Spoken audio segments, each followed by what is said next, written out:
Selamat malam semuanya. Assalamualaikum warahmatullahi wabarakatuh. Waalaikumsalam, Bu. Oke, Elin, kamu udah bisa record ya? Sudah, Bu, udah record. Oke, sip. Oke deh, jadi hari ini kita akan membahas tentang promosi ya. Udah pada lihat dong videonya? Udah? Udah, Bu, sejam 58 menit kan, Bu? Sudah, Bu. Saya baru kelar lihatnya tadi. Sama, Bu. Oke deh, tapi review dulu ya. Jadi kelompok presenter review dulu. Untuk untuk mereview yang 1 jaman ya tadi gitu ya, biar lebih refresh. Oke, ya silakan, nanti habis itu kita tanya jawab ya. Terus Sabtu ini jadinya jam 2 ya? Iya, Bu, betul. Jadi jam 2. Oke deh, oke. Silakan dimulai aja. Bisa dimulai sekarang ya, Bu. Halo.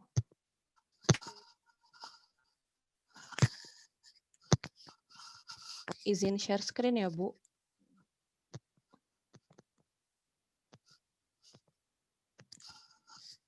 Halo, terdengar nggak ya suaranya? Halo? Dengar suaranya? Oh ya, oke Bu. Sebentar ya, Bu. Izin share screen.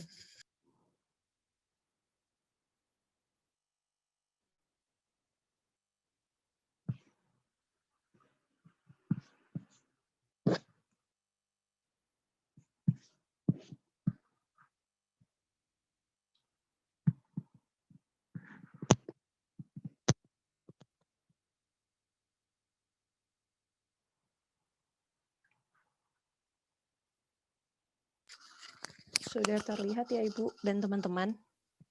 Terlihat. Oke, Bu. Assalamualaikum warahmatullahi wabarakatuh.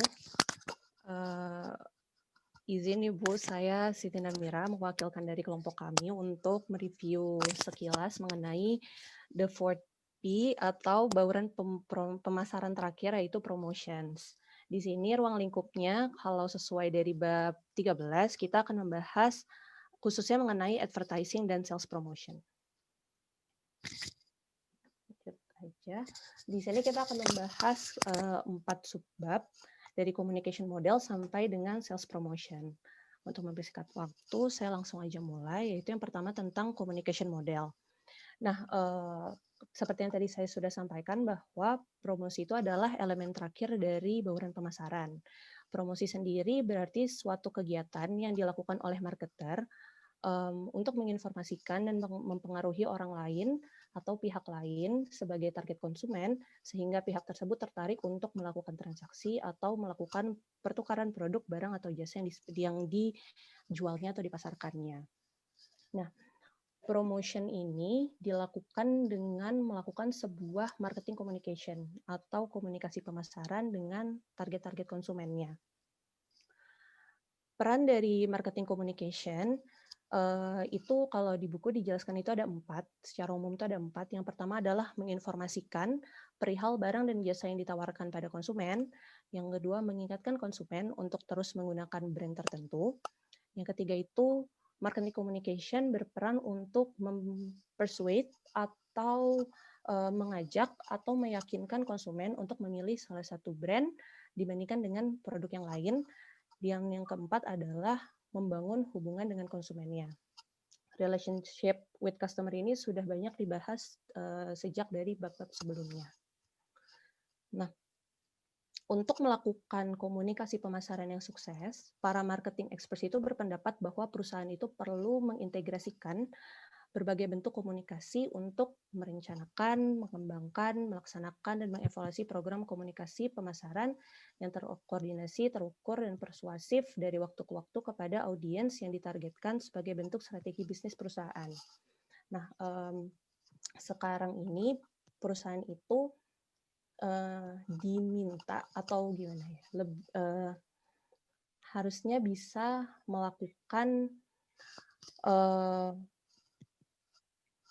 multi-channel promotion strategi atau strategi promosi multi-channel dengan mengkombinasikan tradisional advertising, sales promotion, dan aktivitas public relations dengan online buzz building activities. Seperti yang kita tahu bahwa sekarang itu banyak banget marketer yang mengkombinasikan bentuk promosi baik secara online maupun offline. Nah, selanjutnya secara umum terdapat 3 model komunikasi pemasaran, yaitu one to many, di mana satu marketer mengirimkan pesannya langsung kepada banyak konsumen. Contohnya itu advertising, sales promotion, dan public relations. Ada juga one to one, model di mana satu marketer berkomunikasi langsung dengan satu konsumen. Contohnya ada database marketing, direct marketing, dan personal selling. Lalu yang terakhir adalah many to many, yaitu marketer berkomunikasi dengan banyak konsumen, dan juga konsumen itu bisa berkomunikasi dengan konsumen lainnya. Nah, ini cara komunikasi antar konsumen itu dikenal dengan istilah word of mouth, di mana cara komunikasinya bisa dengan review produk, dan yang lain-lain yang sekarang banyak ditemukan di sosial media maupun secara offline ataupun secara online. Nah, selanjutnya, bagaimana sih sebetulnya proses message dari marketer itu tersampaikan ke receiver atau ke konsumennya? Jadi pertama-tama si marketer itu melakukan encoding. Encoding itu mentranslasikan ide ke dalam berbagai bentuk untuk menyampaikan makna yang diinginkan melalui sebuah message. Message itu adalah aktual konten yang ingin disampaikan. Nah, si konten ini disampaikan melalui sebuah media. Media itu bisa media tradisional kayak majalah, koran, televisi, radio, bisa juga dari media-media digital media. Gitu. Bisa juga dengan digital media ataupun tradisional media. Nah, diharapkan nantinya pesan-pesan tersebut sampai ke tangan konsumen. Nah, diharapkan dari konsumen itu bisa memberikan feedback. Ini yang sebenarnya paling penting, yaitu feedback dari si konsumennya. Karena feedback itu sebenarnya, gimana sih cara mengukur feedback? Karena kan feedback itu kelihatannya intangible. Terdapat 3 cara untuk dapat mengukur feedback, yaitu pertama dengan melihat purchase data, setelah dan sebelum promosi dilakukan, lalu seberapa besarnya brand awareness ketika promosi sudah dilakukan, dan yang ketiga dan yang pastinya seluruh marketer pengen itu adalah timbulnya brand loyalty dari konsumen ketika promosi ini sudah dilakukan. Itu kira-kira pola komunikasi yang dilakukan dari marketer ke konsumen. Nah, selanjutnya terdapat bentuk traditional promotion mix, yaitu elemen promosi tradisional, yaitu advertising, sales promotion, public relation, personal selling, dan direct marketing. Traditional promotion mix ini adalah elemen yang dapat dikontrol perusahaan. Untuk lebih jelasnya kita bisa lihat ke grafik ini. Grafik namanya grafik control continuum. Di buku itu grafik control continuum adalah menjelaskan elemen-elemen dari promotion dari yang paling mudah dikontrol perusahaan, advertising, sampai yang paling sulit dikontrol perusahaan, yaitu word of mouth. Karena kita tahu misalnya kayak ads, bikin iklan kan emang perusahaan itu yang buat kontennya, yang memutuskan kapan mau dipublish, dan yang memutuskan siapa sih yang akan memerankan advertising itu. Kalau word of mouth tadi, karena dari kebanyakan dari konsumen to konsumen gitu, maka memang cakupannya luas sekali untuk dapat dikontrol oleh perusahaan. Selanjutnya masuk ke subbab kedua, yaitu tahapan untuk mengembangkan rencana promotion. Nah, terdapat 5 tahapan secara umum untuk mengembangkan rencana promosi. Pertama itu adalah mengidentifikasi target audience, yaitu perusahaan itu perlu mengetahui siapa sih yang mau diajak berkomunikasi dengan perusahaan itu memahami bukan hanya si target konsumennya, tapi juga lingkungan di sekitarnya. Itu karena perusahaan itu juga penting tahu kira-kira siapa sih pesaing kita gitu, dan kira-kira apa sih yang pengen kita tonjolkan gitu, apa sih kira-kira yang dapat membuat konsumen itu tertarik melihat produk kita. Yang kedua, setelah kita merasa sudah cukup untuk memahami target audience ya, kita masuk ke step kedua, yaitu membuat communication objective. Kalau di buku, communication objective ini digambarkan sebagai sebuah hierarki. Hierarki of effect ini adalah serangkaian langkah yang dilakukan oleh konsumen dari mulai pertama kali yaitu communication objective, lalu awareness, knowledge, desire, purchase, dan yang diharapkan adalah timbulnya tadi brand loyalty dari konsumen kepada produk-produk yang ditawarkan oleh marketer. Yang ketiga, tahap ketiga adalah perusahaan perlu menentukan dan mengalokasikan budget komunikasi pemasaran. Hal ini dilakukan dengan 3 sub tahapan. Yang pertama, menentukan dulu budget besarannya. Ini bisa dilakukan secara top down atau percentage of sales atau juga bisa dilakukan secara bottom up, yaitu objective task method. Lalu setelah menentukan budget besarannya, perusahaan itu bisa dapat menentukan akan melakukan push strategi atau pull strategi. Push strategi itu bagaimana mempromosikan produk dan membuat produk itu sampai ke tangan konsumen dengan menggunakan distribution channel. Misalnya dengan personal selling. Jadi memang si marketer sendiri yang mengirimkan gitu, mempush produknya sampai ke tangan konsumen. Atau bisa juga dengan pull strategi. Pull strategi itu bagaimana si marketer itu bisa menarik konsumen justru kepada produknya. Contohnya kayak sales promotion. Kalau contohnya kayak sales promotion kayak misalnya lagi ada diskon gitu, dan diharapkan konsumennya itu ngedatengin stand kita atau produk kita yang memang sedang ada diskonnya.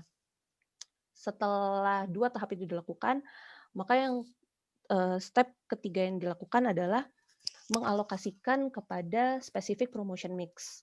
Gitu. Jadi berapa yang akan dialokasikan ke advertising, berapa yang dialokasikan ke sales promotion, itu perlu ditentukan oleh perusahaan. Karena memang budget ini merupakan kayak sudah dijelaskan di video juga titik kritis ya, karena memang ini sumber daya yang terbatas gitu, tapi memang sangat diperlukan oleh perusahaan. Selanjutnya tahap keempat yaitu mendesain promotion mix dengan melakukan analisis dan identifikasi tools-tools apa saja yang digunakan, pesan apa yang disampaikan ke konsumen, dan channel apa yang akan dipilih untuk mengirimkan pesan tersebut kepada konsumen. Tahap terakhir adalah mengevaluasi efektivitas promosi yang dilakukan. Cara untuk mengevaluasinya tadi seperti yang sudah dijelaskan sebelumnya bisa dilakukan dengan feedback measurement tadi, mengukur purchase data, melihat brand awareness, dan juga mengukur brand loyalty-nya konsumen. Masuk ke subbab ketiga, ini kita masuk ke salah satu elemen dari promotion mix, yaitu advertising. Advertising atau iklan itu adalah sebuah bentuk komunikasi non-personal dengan menggunakan elemen media massa. Terdapat beberapa jenis iklan, yaitu yang pertama product advertising. Ini berfokus kepada barang itu sendiri, jadi memperlihatkan kelebihan apa yang dimiliki oleh si produk yang ditawarkan oleh marketer. Ada juga institutional advertising, ini lebih terfokus kepada siapa sih, bisa jadi siapa sih marketernya, itu corporate advertising kan ya. Jadi banyak membranding lebih ke personality atau ke aktivitas yang dilakukan oleh perusahaan. Ada juga public service advertisement. Kalau teman-teman sering dengar Prambors, radio Prambors kan, atau TV atau sekarang gitu ya, banyak iklan-iklan layanan masyarakat. Kalau sekarang yang lagi hits banget kena corona yaitu iklan layanan masyarakat untuk menggunakan masker gitu. Itu termasuk salah satu bentuk iklan di dalam institutional advertising. Ada juga iklan retail and local advertising gitu. Nah, selanjutnya iklan itu siapa sih sebenarnya yang membuat iklan? Iklan itu bisa dilakukan di internal perusahaan, bisa juga perusahaan itu meminta tolong gitu ya, meng-hire outside advertising agencies untuk membuat sebuah iklan. Nah, iklan ini bisa dibuat oleh limited service agency, yaitu biro iklan layanan khusus, bisa juga dibuat oleh full service agency, yaitu yang menyediakan jasa komunikasi secara menyeluruh. Nah, ini kira-kira elemen-elemen yang terlibat dalam advertising campaign. Nah, tapi seiring perkembangan zaman, antar konsumen sendiri itu bisa saling memberikan informasi dan review ulasan gitu ya, terkait produk dan barang dan jasa yang digunakan. Hal ini disebut dengan user generated content. Mungkin teman-teman kalau familiarnya ada di TikTok ya, gimana produk itu bisa dipromosikan oleh si pengguna sendiri gitu kan. Nah, itu yang dimasukkan dengan user generated advertising content. Ini salah satu perkembangan dari pembuatan iklan itu sendiri. Selanjutnya, karena advertising ini merupakan isu yang juga dekat gitu ya, kental dengan yang namanya isu etika, maka di buku ini juga dibahas pada subbab tersendiri terkait dengan isu-isu etik dalam iklan. Secara umum, terdapat 4 isu etika yang paling banyak ditemui terkait iklan, yaitu pertama, iklan itu terkadang manipulatif. Iklan itu juga kadang tidak memperlihatkan suatu produk secara jujur, gitu. Kadang berlebihan. Dan juga iklan itu bersifat ofensif atau menyinggung, dan nggak sesuai dengan persepsi baik di mata konsumen. Atau kadang iklan itu membuat timbulnya sikap impulsif bagi konsumen. Jadi kayak konsumen itu membeli barang-barang yang seharusnya tidak perlu dia beli gitu, yang belum butuh gitu, yang belum butuh untuk dia beli. Namun demikian sebenarnya isu etika ini dapat memiliki pandangan yang berbeda gitu antar konsumen. Mungkin aja konsumen yang satu merasa ini isu etika, mungkin konsumen lain enggak. Gitu. Karena kembali lagi isu etika itu bersifat sangat subjektif, maka ketika perusahaan membuat iklan, perusahaan itu perlu benar-benar berhati-hati dan cermat dalam mengembangkan suatu iklan tersebut. Nah, selanjutnya kita akan membahas mengenai tahapan perusahaan dalam melakukan kampanye iklan atau advertising campaign. Kalau dibuktikan bahwa terdapat 6 tahap untuk mengembangkan advertising campaign dari mulai understand target audience sampai evaluate advertising. Masuk ke tahap pertama yaitu memahami target konsumen atau audience target. Hal ini dilakukan untuk memahami sebenarnya target konsumen kita itu tertarik dengan hal apa, preferensinya apa. Gitu. Nah, selanjutnya masuk ke tahap kedua yaitu establish message and budget objective, yaitu bagaimana message itu bisa tersampaikan dengan sumber daya yang dimiliki oleh perusahaan, utamanya adalah budget. Tahap ketiga yaitu masuk ke lebih teknis lagi, yaitu bagaimana perusahaan itu dapat membuat suatu iklan. Nah, ketika perusahaan membuat suatu iklan, perusahaan itu perlu membuat sebuah creative strategy dituangkan ke dalam creative brief. Nah, creative brief ini seperti yang sudah dijelaskan sebelumnya di video juga, bahwa creative brief itu seperti blueprint, yaitu guideline apa yang diperlukan oleh perusahaan ketika membuat suatu iklan. Selain itu, perusahaan juga harus mempertimbangkan 4 elemen dalam advertising, yaitu yang pertama appeal atau daya tarik, formatnya mau seperti apa, tone atau mood-nya mau seperti apa, mood dari iklan, dan terakhir adalah creative tactics atau teknik. Teknik itu tuh apakah perusahaan itu menambahkan musik, jingle, slogan gitu agar iklannya itu lebih attention getting dan lebih masuk gitu ke dalam target konsumen. Ini contoh-contoh yang tadi ada juga di video. Nah, selanjutnya masuk ke tahap keempat, yaitu melakukan pretest dari advertising. Pretest ini bertujuan untuk meminimalisir kesalahan ketika advertising itu dipublish. Dan perusahaan itu bisa memperbaiki hal-hal yang perlu disempurnakan sebelum advertising itu dipublish ke masyarakat. Begitu. Lalu step kelima yaitu perusahaan perlu memilih media apa yang mau digunakan untuk berkomunikasi dengan target konsumen dan schedule-nya mau bagaimana. Selanjutnya, tahap terakhir yaitu mengevaluasi efektivitas dari iklan yang sudah dibuat. Evaluasi ini juga biasa disebut dengan post testing, gitu. Atau bisa juga disebut dengan brand awareness test. Gitu. Jadi seberapa efektif sih, seberapa ngehnya sih, gitu. Seberapa ngehnya sih sebenarnya konsumen itu dengan produk kita setelah kita melakukan promosi.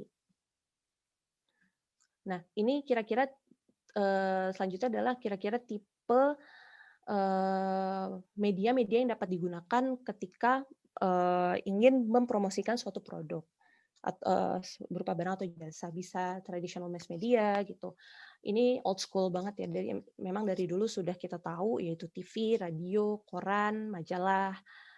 Gitu. Ada juga ini branded entertainment dengan advert gaming, native ads, dan content marketing. bisa juga dengan support media, yaitu directory advertising, out of home media, place-based media. Ada juga dengan yang kita kenal sekarang, yaitu digital media. Ada juga ini video sharing. Ini memang bentuk-bentuk yang semakin berkembangnya zaman, maka bentuk-bentuk ini semakin banyak digunakan ketika ingin mempromosikan suatu produk. Nah, yang perlu diketahui adalah masing-masing media ini punya pro kontranya masing-masing atau punya kelebihan kekurangan masing-masing.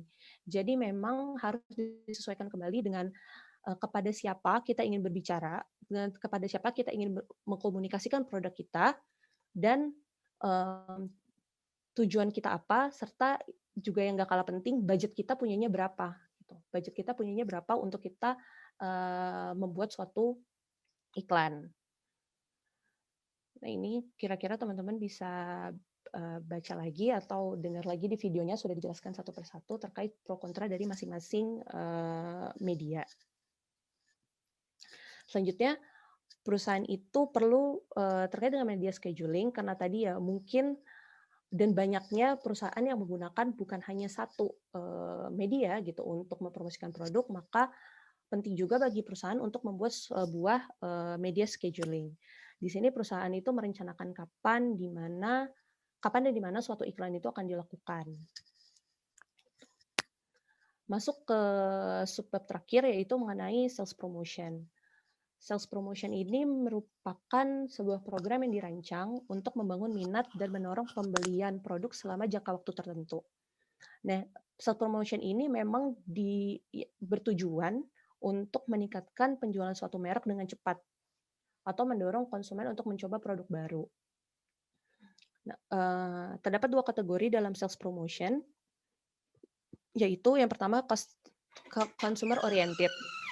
Consumer oriented dan yang kedua adalah target oriented. Kalau consumer oriented ini sering banget kita lihat gitu, dan pastinya teman-teman juga udah tahu, misalnya contohnya kayak potongan harga, sweepstakes atau undian, bisa juga dengan refund atau loyalty program, hal-hal yang dapat mendorong penjualan dalam waktu yang cukup singkat gitu, atau juga dengan payday gitu ya. Jadi kayak memberikan diskon-diskon ketika hari gajian kayak gitu. Itu juga banyak dilakukan untuk menarik sales promotion pada konsumen. Nah, ada juga trade sales promotion, ini lebih kepada B2B gitu. Jadi meliputi seperti kompetisi penjual, penghargaan bagi penjual, dan pelatihan bagi penjual dan program-program lain yang diadakan untuk memotivasi distributor agar berusaha lebih baik dalam memasarkan produk kepada konsumen. Nah, ini kira-kira adalah contoh-contoh dari trade sales promotion. Untuk lebih lengkapnya mungkin teman-teman bisa kembali lihat di video atau bisa baca kembali slides yang sudah kami buat. Sekian dari review kelompok kami. Kurang lebihnya kami mohon maaf. Jika ada pertanyaan untuk teman-teman dipersilahkan. Wassalamualaikum warahmatullahi wabarakatuh. Waalaikumsalam. Silakan. Seperti biasa kelompok penanyanya ya yang bertanya ya.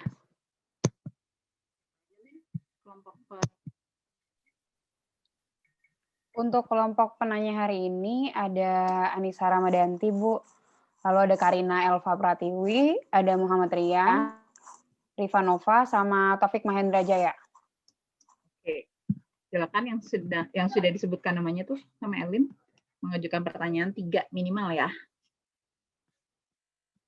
Kelompok presenter dicatat ya di WA group ya pertanyaannya. Baik, Bu. Siap. Silakan Taufik dan teman-teman bertanya.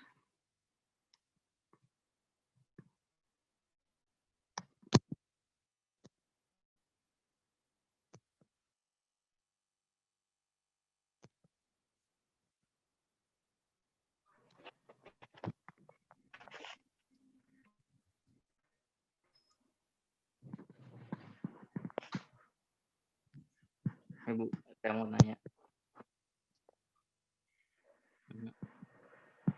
Ya, silakan. Endorse produk yang sering dilakukan oleh influencer di sosmed itu apakah dapat dikategorikan sebagai native ad? Terus menurut dari kelompok ini, apakah endorse tersebut adalah cara yang efektif?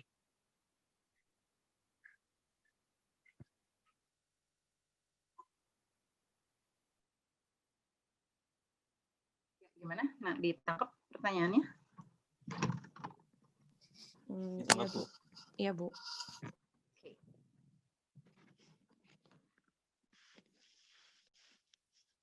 Silakan pertanyaan lanjutannya.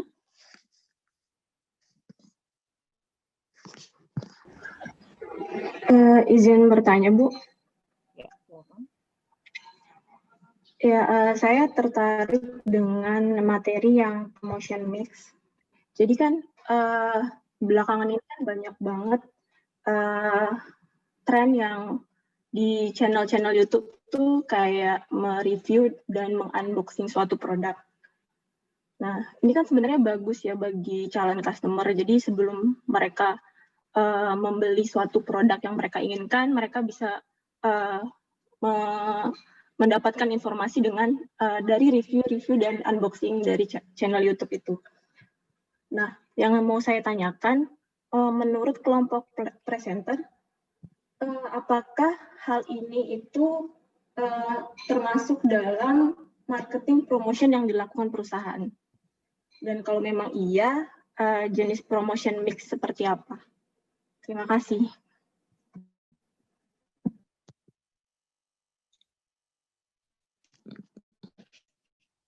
Oke, pertanyaannya menarik. Satu lagi.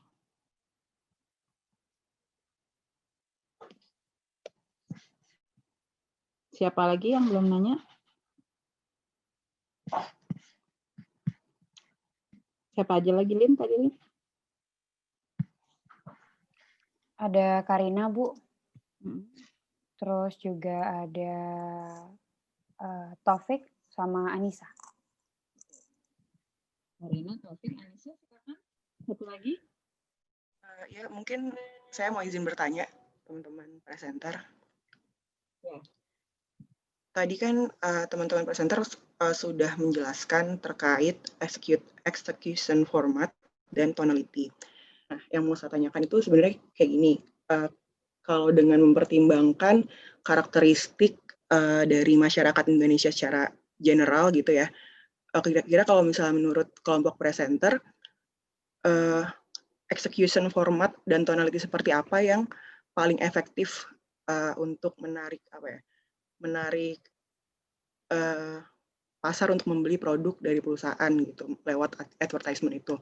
Terus yang kedua, kira-kira kalau misalnya menurut kelompok presenter sendiri, kalau yang tadi dijelaskan, kalau yang sempat saya dengar dari presentasinya itu kan execution format itu kan lebih menyesuaikan terhadap target pasarnya seperti apa ya. Jadi kalau misalnya yang targetnya muda berarti nanti disesuaikan pemilihannya seperti apa. Nah, kalau misalnya terkait produknya sendiri tuh mempengaruhi nggak sih? Artinya gini, maksudnya apakah execution format itu akan halo?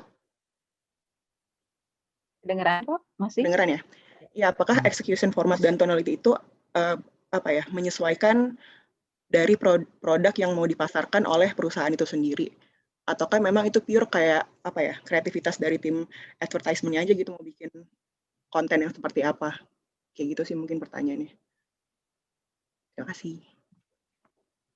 Sip. Bagus pertanyaannya, Anissa. Kita tampung 3 dulu ya. Apa masih ada yang bertanya dari kelompok menanya? Ini sebenarnya materinya sangat luas ya. Kalau mau ditanyakan tuh banyak. Dari kelompok penanya cukup? Sepertinya cukup, Bu. Oke, siap. Izin berdiskusi dulu ya, Bu. Silakan, Mira. Sambil nunggu diskusi, yang lain boleh nyiapin pertanyaan loh. Ya.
Halo, izin menjawab, Bu. Silakan. Pertanyaan dari Riva. Pertanyaannya itu saya ulang ya. Tren di channel YouTube itu kan ada unboxing dan review produk. Nah, menurut kelompok presenter, apakah hal ini termasuk ke dalam marketing promotion perusahaan? Jika iya, masuk ke dalam mix seperti apa? Jadi kalau menurut kami, berdasarkan yang di buku itu sebenarnya disebutkan kalau contoh yang termasuk ke dalam promotion mix itu ada di antara itu hanya ada advertising, sales, promotion, personal selling, public relation, dan direct marketing. Cuman kalau yang di buku itu sebenarnya promotion mix yang bersifat tradisional. Nah, kalau menurut dari kelompok kami, kayak unboxing, review itu mungkin masuknya ke dalam promotion mix, tapi yang sifatnya modern, di mana tadi dijelasin juga di di slide atau di video itu, zaman sekarang tuh bentuk komunikasi udah mulai berkembang ya kan. Mulai dari yang one to one, terus one to many, sampai yang sekarang ini modern ini many to many. Yang tadi juga disebutin ada istilah namanya word of mouth, yang artinya tuh zaman sekarang nih komunikasi pemasaran itu nggak lagi dari marketer kepada konsumen, tetapi itu lebih seringnya tuh sekarang dari dari konsumen ke konsumen juga gitu. Jadi tidak satu arah tapi dari berbagai arah gitu. Ya menurut kami sih seperti itu. Jadi promotion mix ini lebih ke yang modern gitu. Gimana, Viva?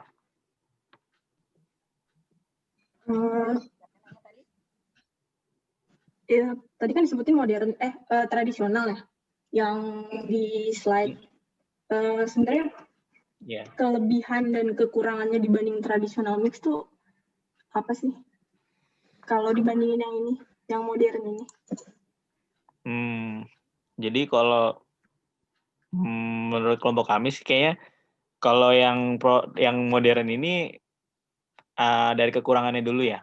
Kekurangannya itu mungkin tadi juga udah disebutin kan ada yang kontrol kontinum tuh. Nah, paling kanan itu kalau nggak salah di slide itu word of mouth kan. Jadi semakin paling kanan itu semakin kurang dikontrol. Jadi kekurangannya kalau menurut saya atau menurut kelompok kami, perusahaan itu nggak punya kontrol penuh terhadap pesan yang akan disampaikan, pesan produk yang ingin disampaikan. Jadi artinya karena ini dari konsumen kepada konsumen, ya jadi yang apa istilahnya marketer tuh nggak punya kontrol. Misalnya kita tuh pengen konsumen itu ngebahas tentang atau pada saat unboxing atau review ya, itu membahas produk ini tuh yang sesuai yang keinginan kita atau yang positifnya aja. Pasti si konsumen ini punya pandangan sendiri, experience sendiri. Nah, itu yang ibaratnya kita tidak bisa kontrol di situ. Terus juga ada pun misalkan kita dapat mengkontrol dalam artian kita mengendorse beberapa konsumen gitu ya, atau influencer atau YouTuber segala macam, itu pun kalau jika kita dapat kontrol itu akan ada efeknya, itu bias gitu. Jadi nantinya akan dampaknya ke reputasi atau tingkat kepercayaan si influencer itu terhadap influencer itu oleh para konsumen lainnya yang nonton gitu.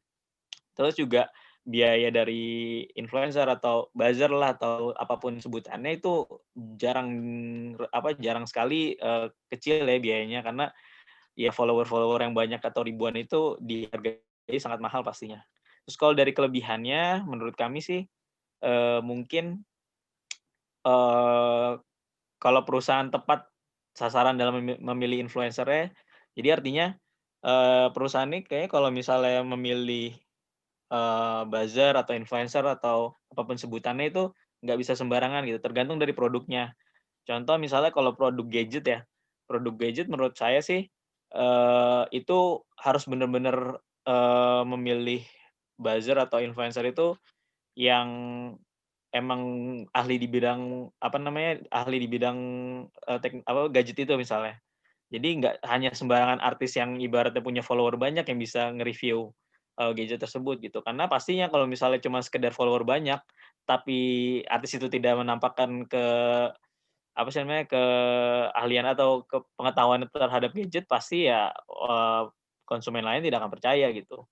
Nah, jadi maksudnya kelebihannya jika memang perusahaan dapat memilih orang yang tepat nih untuk untuk melakukan review, pastinya orang bakal percaya banget itu. Nah, terus juga selain itu dengan sistem yang ibaratnya saling unboxing kayak gini juga biasanya juga bisa memicu influencer lain atau orang konsumen-konsumen lain untuk ikutan review gitu. Terus juga yang penting juga ini sih, mungkin dari segi pasar itu kan ada beberapa orang yang mungkin masih abu-abu dalam memilih produk. Misalnya contoh ada orang membeli handphone antara atau membeli laptop lah antara Samsung sama membeli tab misalnya antara Samsung Galaxy Tab sama iPad Pro misalnya. Nah, yang masih abu-abu atau yang kurang pengetahuan bisa kita tarik nih dengan adanya review dari konsumen itu atau dengan kita meng-hire buzzer itu. Mungkin itu sih kekurangan kelebihannya. Gimana? Ya, cukup Andika. Terima kasih. Atau kalau teman-teman ada yang mau menambahkan, silakan. Bu Cici, punten, Anggi ke Depak sudah di lobby, minta tolong di admit, Bu. Oke. Udah ya? Udah belum? Anggi? Udah, Bu. Makasih, Bu. Makasih, Elin. Ya. Tadi kalau review, tadi bagus ya, udah bagus jawabannya. Jadi kalau dulu kan traditionalnya one to many, sekarang itu many to many. Nah, yang pakai media sosial itu sekarang kan masuknya ke many to many ya. Berarti ya Andika ya? Betul, Bu. Nanti dari review atau unboxing di YouTube, di TikTok gitu ya. Nanti kan ada komen-komennya tuh. Jadi itu adalah many to many. Cuman kalau pengen tanya, maksudnya pengen tahu dia lebih kemana dari promotional mix, advertising kah, sales promotion kah, personal selling kah, atau PR dan publisitas, dari 4 itu dia masuknya ke PR dan publisitas gitu. Jadi tapi lebih tepatnya namanya marketing PR gitu, karena PR itu sendiri dia sekarang berkembang menjadi 2 arus ya, maksudnya 2 aliran, 2 tipe lah ya. Jadi ada yang corporate PR atau disebut sebagai CPR, dan satu lagi itu MPR atau marketing PR.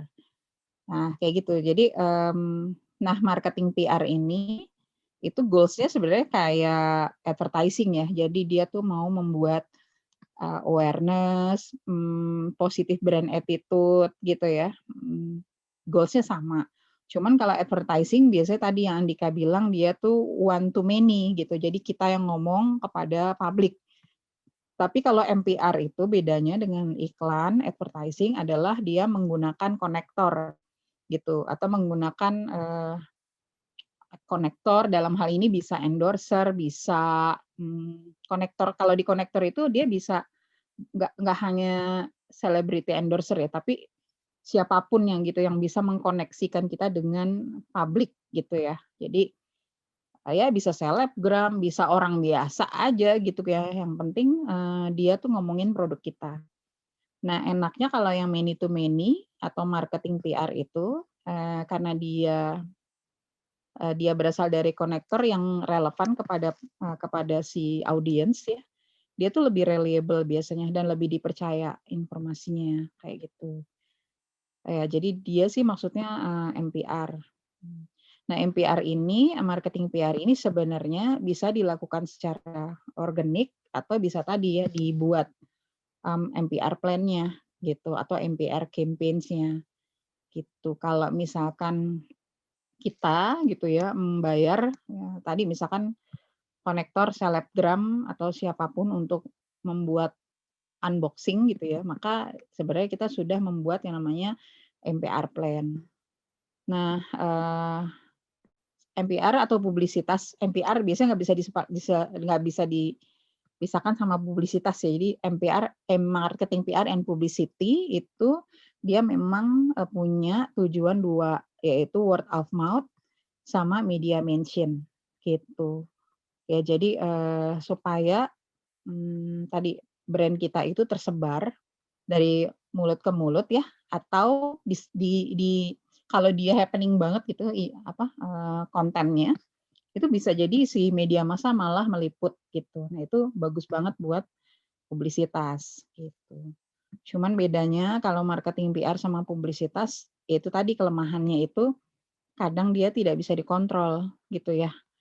Karena tadi kan dibawainya oleh many to many atau konektor-konektor yang mereka biasanya pakai bahasa sendiri gitu.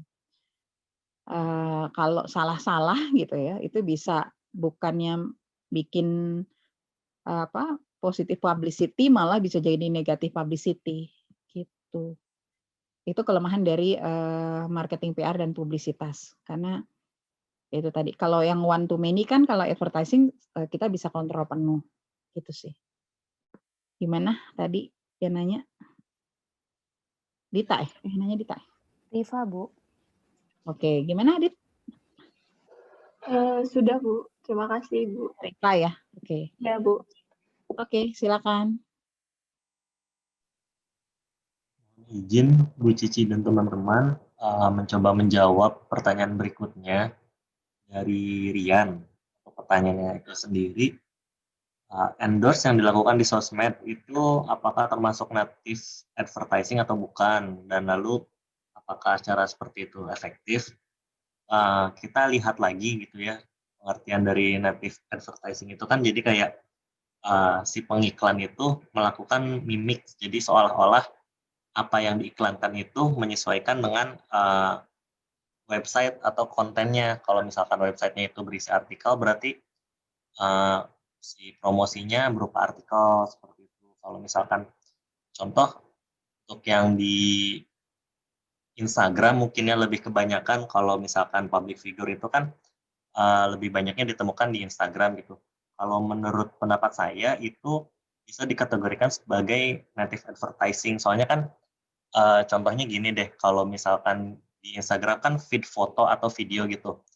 Ada seorang public figure misalkan lagi trekking, fotonya sih foto pemandangan atau foto dia sedang naik gunung kayak gitu, tapi ternyata secara sekilas dia pakai tas merek tertentu dan di captionnya dia ngasih tahu bahwa ini loh tas yang dia pakai itu dari merek ini dan kapasitasnya bla bla bla bla bla kayak gitu. Jadi kan seolah itu tuh hanya feed Instagram aja, tapi sebenarnya isinya tuh ada ngepromosiin suatu produk kayak gitu. Dan akan lebih terlihat seperti native advertising apabila misalkan si feed Instagram ini tuh, misalkan kita nggak follow artis tersebut, tapi tiba-tiba ada muncul di timeline kita gitu kan, sering banget tuh terjadi feed Instagram yang kita nggak tahu yaitu siapa, terus atau yang maksudnya yang nggak kita follow, tapi tiba-tiba muncul di timeline dan ada tulisan iklan seperti itu. Nah, itu lebih kentara lagi native advertising-nya. Jadi menurut saya pribadi sih seperti itu. Mungkin dari teman-teman atau Bu Cici ada yang mau menambahkan? Terima kasih.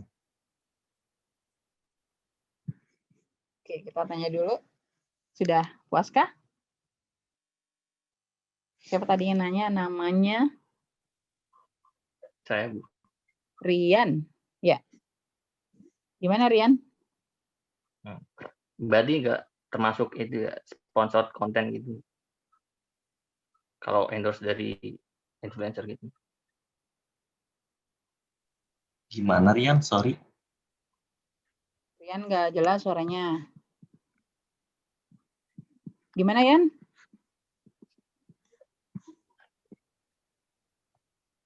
Rian, apakah terdengar?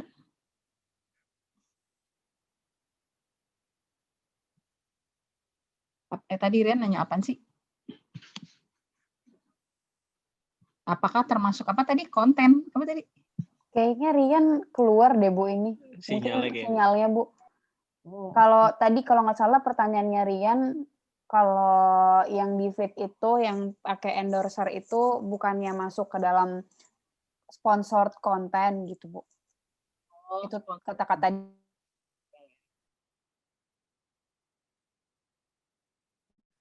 itu dia nih si Rian minta. Rian udah gabung lagi? Sudah ada lagi Rian ya?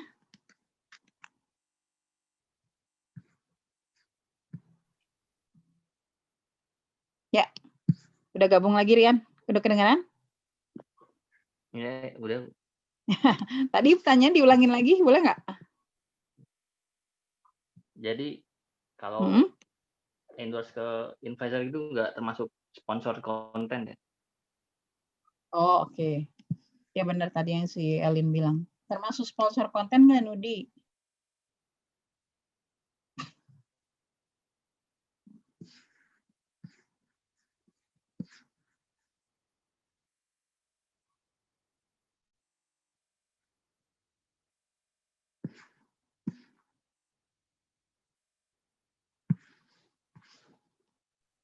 Cek izin. Kalau menurut kami itu juga termasuk untuk sponsor konten.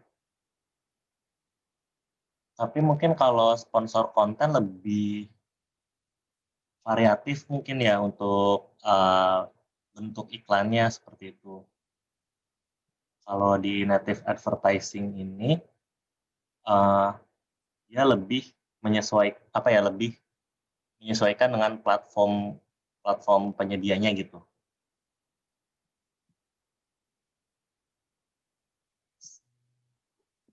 Ya, gimana Rian? Izin kalau di sini native advertising itu istilahnya payung besarnya. Jadi di dalam native advertising itu nanti ada beberapa range, ada beberapa cabang, di mana salah satu cabangnya adalah sponsor konten seperti itu. Dia part of Rian. Ya, udah. Terima kasih, Nudi. Ya, kalau istilahnya kayak gitu ya. Tapi kalau tentang efektif atau tidak, itu memang harus diukur ya. Jadi kalau effectiveness dari media yang kita pakai, termasuk dalam hal ini adalah penggunaan endorser di media sosial, itu memang harus diukur. Jadi nggak apa ya, pemilihan endorser yang penting itu adalah yang sesuai dengan target audiensnya, gitu. Bukan berarti selebgram gitu ya, atau ya seleb tweet atau seleb TikTok gitu ya, itu akan jadi efektif. Kayak tadi siang saya datang dosen tamu tuh dari komunikasi pemasaran. Jadi ada satu case di mana satu brand itu minta Aukarin jadi endorsernya gitu. Jadi dia punya bisnis bimbingan belajar, bukan bimbingan belajar ya, tutorial untuk masuk waktu itu dia masuk stan ya. Jadi kan kalau kalian juga gitu nggak sih dulu waktu masuk extension kan ada course yang bilang yang pokoknya course yang spesifikasinya cuma misalkan masuk extension atau kalau paling banyak yang masuk UI gitu kan ya. Nah, ini ada satu bisnis yang tadi ya dia bergerak di bidang bimbingan belajar atau course gitu ya untuk masuk perguruan tinggi dalam hal ini STAN. Terus dia pakai endorse-nya Aukarin gitu. Bayarnya cukup mahal. Apa yang terjadi?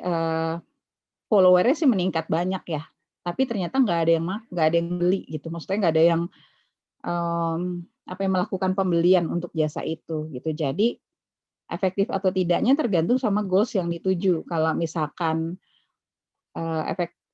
tujuannya adalah nambah follower berarti mungkin efektif. Tapi kalau tujuannya adalah membuat behavior gitu ya, maka tidak efektif gitu karena followernya Aukarin itu bukan merupakan potensial gitu ya konsumen atau audiens dari si bisnis itu gitu. Contohnya Rian.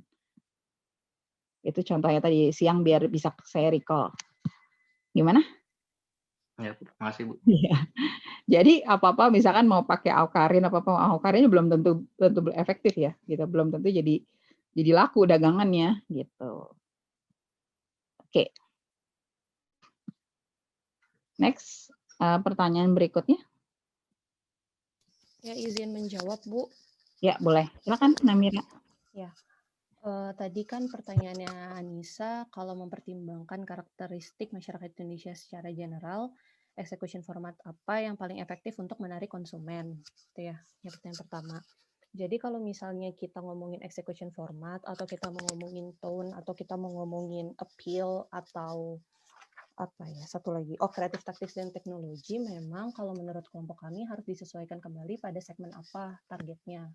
Gitu. Jadi kita mau komunikasinya sama masyarakatnya yang mana di Indonesia.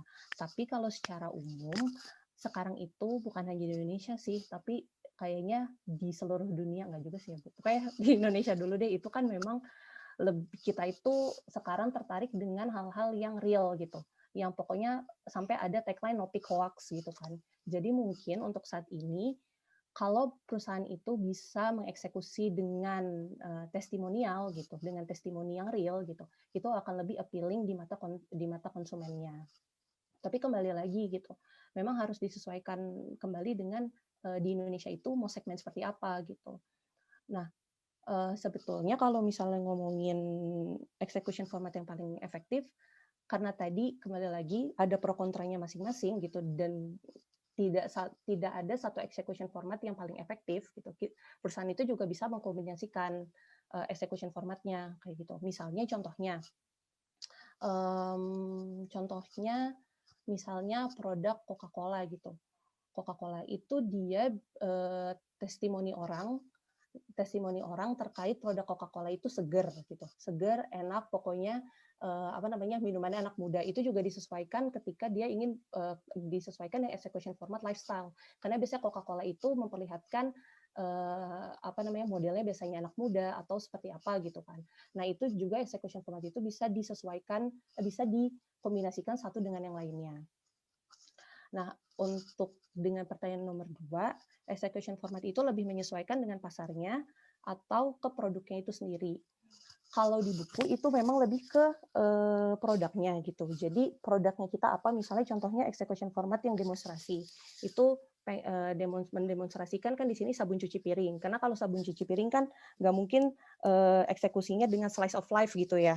Gitu. Atau nggak mungkin eksekusinya dengan maksudnya bisa sih dengan storytelling, tapi mungkin jarang, lebih kelihatan kalau misalnya mempromosikan sabun cuci piring dengan demonstrasi gitu misalnya.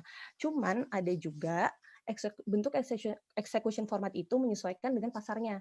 Contoh lagi ke Coca-Cola. Jadi dulu itu ada, kalau teman-teman ingat, pernah nggak sih kan iklan Coca-Cola itu rayakan namamu.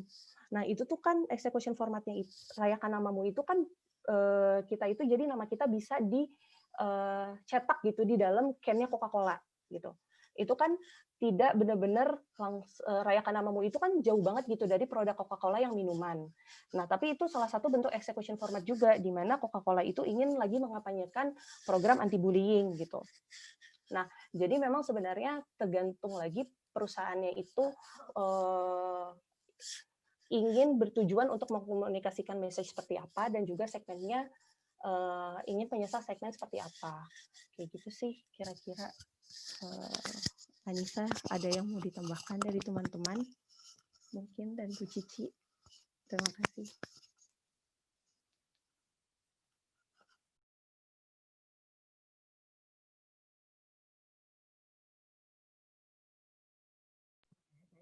Oke, Anissa gimana? Sudah cukup jelas sih tadi penjelasan dari Namira, Bu. Tapi kan lebih kalau tadi penjelasan Namira itu kan lebih ke execution formatnya ya. Balik lagi ke segmennya masing-masing gitu. Tapi kalau misalnya dari segi tonality-nya itu gimana? Maksudnya yang kira-kira menurut kelompok presenter paling mudah diterima oleh masyarakat Indonesia deh gitu. Karena kan ada beberapa nih, ada straightforward, ada humor, romantic, seksi, dramatic, sama apprehension gitu. Yang kira-kira paling gampang diserap sama masyarakat Indonesia itu yang mana gitu? Menarik nih. Jadi kalau ngelihat dari tone, kayaknya sebenarnya yang paling bisa diterima, yang paling cepat untuk brand aware masyarakat itu kayak brand awareness-nya langsung deng gitu ya. Itu humor. Humor tuh termasuk salah satunya, dan yang kedua adalah dramatik, karena orang Indonesia juga cepat kegugah gitu loh hatinya untuk ketika melihat suatu advertising gitu. Kalau humor, contohnya kayak misalnya Mastin gitu kan. Mastin atau Tori Tori Cheese Cracker. Itu tuh salah satu iklan-iklan yang memang cocok di Indonesia tuh juga menjadi booming banget. Itu sih kira-kira mungkin dari humor dan dramatik ya. Tapi ada satu riset yang ngomongin bahwa ada satu tone yang susah banget diterima oleh masyarakat Indonesia, yaitu tone-nya yang seksi gitu. Karena kembali lagi masyarakat Indonesia kan konservatif gitu kan. Dan tone seksi ini atau tone intimate ya, kalau saya bilangnya lebih suka intimate tone ini agak sulit untuk diterima oleh masyarakat Indonesia. Seperti itu sih kira-kira Nisa atau Bu Cici ada tambahan. Terima kasih. Bu Namira, terima kasih banyak penjelasannya. Iya, sama-sama. Ya, jadi Anissa benar ya. Jadi kalau pemilihan appeals gitu ya dalam iklan itu akan tergantung sama goals ya. Jadi goals yang dituju dari si komunikasi yang mau diciptakan tadi. Nah, dari goals itu nanti disesuaikan gitu dengan kelebihan dan kelemahan dari masing-masing appeals tadi. Kayak tadi benar ya, contohnya kalau mau dapat attention atau awareness yang cepat, atau tadi pengen exposure-nya itu kelihatan gitu ya, terus orang jadi langsung nah itu biasanya tadi yang dramatik sama humor. Tapi itu nggak bisa, kalau humor atau dramatik itu nggak bisa dipakai dalam iklan yang repetition gitu, maksudnya yang berulang-ulang, karena orang itu cepet banget bosen gitu ya. Jadi humor itu kelemahan paling utama adalah cepet banget bikin bosen gitu. Makanya kalau kalian nonton stand up comedy, waktu itu saya pernah dengar ya, maksudnya dari Raditya Dika bilang bahwa stand up comedy itu kontennya gitu, jadi story yang dia pakai itu hanya bisa dipakai paling maksimal 3 kali gitu ya. Jadi dan setelah itu orang tuh udah pernah denger gitu, udah bosen gitu. Nah, itu juga terjadi pada konten humor appeals. Jadi pada penayangan pertama gitu ya, penayangan kedua, penayangan ketiga tuh orang masih ketawa ya, masih oke nih. Tapi kalau sudah berkali-kali orang tuh udah bored gitu ya, udah biasa aja, udah nggak lucu lagi gitu. Kalau Anissa, jadi itu contohnya ya.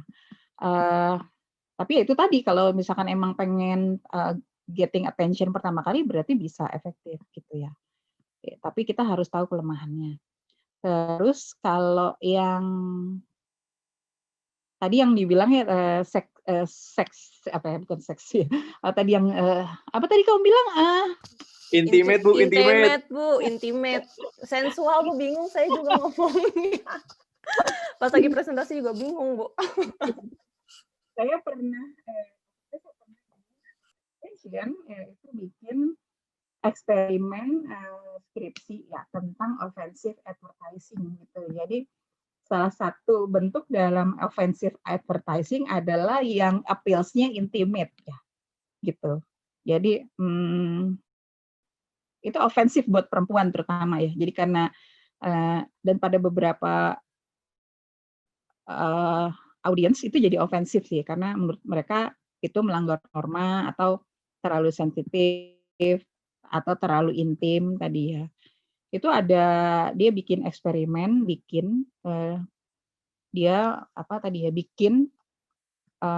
dia ngambil dari iklan yang ada di publik yang appeals-nya ofensif. Tadi ada yang isinya intimate, ada yang isinya ofensif ya. Ofensif tuh kayak nggak pantas gitu ya, kayak gitu. Nah, itu diuji gitu kepada beberapa segmen waktu itu. Nah, ternyata persepsi gitu ya, persepsi orang terhadap offensive advertising itu ternyata berbeda-beda tadi. Kalau untuk waktu itu segmen yang relatif lebih muda gitu ya, dan pada subkultur tertentu, maksudnya bukan gender ya, suku tertentu itu jadi ofensif banget gitu. Tapi pada usia yang lebih tadi yang muda itu nggak terlalu ofensif dia bilang, jadi masih bisa diterima. Tapi kalau yang udah suku tertentu lagi gitu ya, jadi dia bikin tiga segmen yang lebih tua dan berasal ada suku tertentu itu jadi ofensif gitu. Jadi ternyata dari situ kita lihat bahwa tadi iklan yang intimate atau ofensif itu pada segmen tertentu, misalnya tadi yang lebih muda atau pada segmen berasal dari background apa tadi subculture tertentu itu masih bisa diterima gitu. Tapi kalau ketika pada usia yang lebih mature gitu ya, dan pada itu jadi dia eksperimennya tadi ya usia sama subculture, pada subculture tertentu itu jadi sangat ofensif gitu intinya. Nangkep ya Nisa ya gitu. Jadi kayak gitu. Jadi pemilihan appeals itu akan tergantung sama goals sama objektif dari komunikasinya, tergantung sama audiensnya gitu. Gitu ya. Siap Bu, makasih Terus penjelasannya. Dan ya teman-teman kelompok presenter. itu kebetulan anak extension tuh bagus banget menurut saya skripsinya, dan itu dipresentasikan di conference waktu itu. Karena menarik banget gitu offensive advertising. Karena offensive advertising atau tadi intimate atau apalah gitu itu paling bisa membuat attention itu didapat dengan cepat sih gitu. Kan kalau kita tahunya kan salah satu constraint utama dalam komunikasi pemasaran nowadays gitu ya, maksudnya hari belakangan ini kan clutter ya, di mana semua orang beriklan gitu. Nah, gimana caranya ngambil attention gitu kan? Itu salah satu gebrakannya. Itu sih. Cuman tadi kalau saya yang storytelling tadi atau emotion appeals itu memang secara impact itu lebih lama. Pertama satu lebih lama membekasnya gitu ya dari penelitian. Yang kedua, kalau kita pakai storytelling atau emosional itu orang tuh bisa melakukan word of mouth gitu. Jadi ketika dia ngelihat iklan tadi contoh kayak Coca-Cola, ya dia sih nggak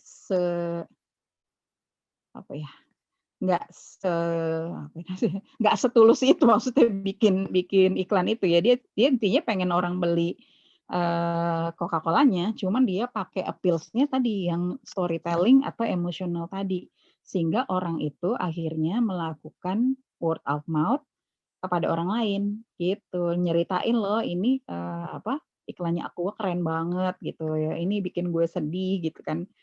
Nah dari situ orang akhirnya mau nonton secara intention gitu. Nah kalau yang tadi yang emosional itu dia lebih long lasting, tapi pembuatannya itu lebih memakan biaya, sama satu lagi dia tuh harus bikin yang novel gitu. Jadi kayak misalkan tadi udah Coca-Cola udah bikin nih, misalkan let's say Pepsi atau apalah misalkan teh botol gitu ya, bikin appeals yang sama. Nah yang teh botol nggak bakalan bisa nyangkut karena itu udah nggak novel lagi gitu. Nis, gimana Nis? Siap Bu, sudah cukup jelas, terima kasih. Oke deh. Ya. Bu, saya boleh nanya nggak Bu? Saya presenter sih Bu, tapi mumpung lagi sama materinya. Mau nanya? Iya. Iya. Bukan tadi kan ada yang bagian hierarchy of effect itu kan ya Bu?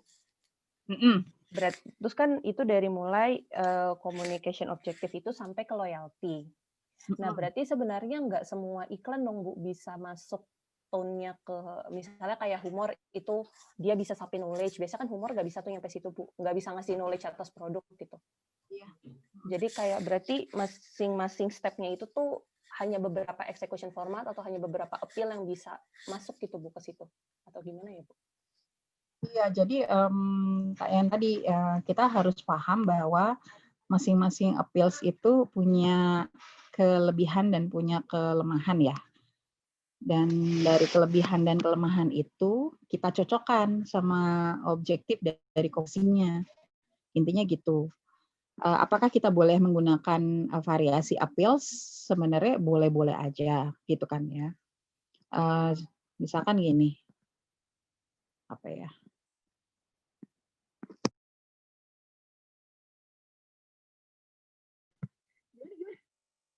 Namira, lupa saya. Ya bukan di hierarchy of effect itu kan misalnya salah satunya ada knowledge gitu Bu. Tapi kan kayak tone-nya humor kayaknya nggak bisa ngasih knowledge gitu Bu ke produk gitu Bu. Berarti masing-masing itu sebenarnya ada yang bisa masuk, ada yang enggak gitu ya Bu? Nggak semua gitu. Okay. Jadi kan karena ini namanya promosional, maka iklan itu adalah memang dia tujuannya adalah brand awareness ya sebenarnya. awareness brand, positive attitude gitu. Jadi kalau misalkan tujuan kita adalah knowledge, berarti tadi nggak bisa pakai iklan yang maksudnya jadi di-combine gitu loh Namira. Misalkan pertama dia pakai mau getting attention-nya adalah pakai humor. Tapi di humor itu dia ada isi gitu. Jadi isi rational gitu yang berupa informasi tentang produk gitu. Jadi bisa di-combine gitu. Atau kayak misalkan ini ada lagi satu lagi riset skripsi tentang fear appeals waktu itu. Jadi fear appeals untuk iklan anti rokok ya. Jadi iklan anti rokok ini kan pakainya fear appeals, tapi kan dia harus kasih tahu gitu supaya fear appeals-nya tuh orang tuh tahu kenapa dia harus takut sama rokok gitu, ya kan? Gitu. Jadi waktu itu dia bikin eksperimen 3 fear appeals. Yang satu itu dia appeals-nya adalah orang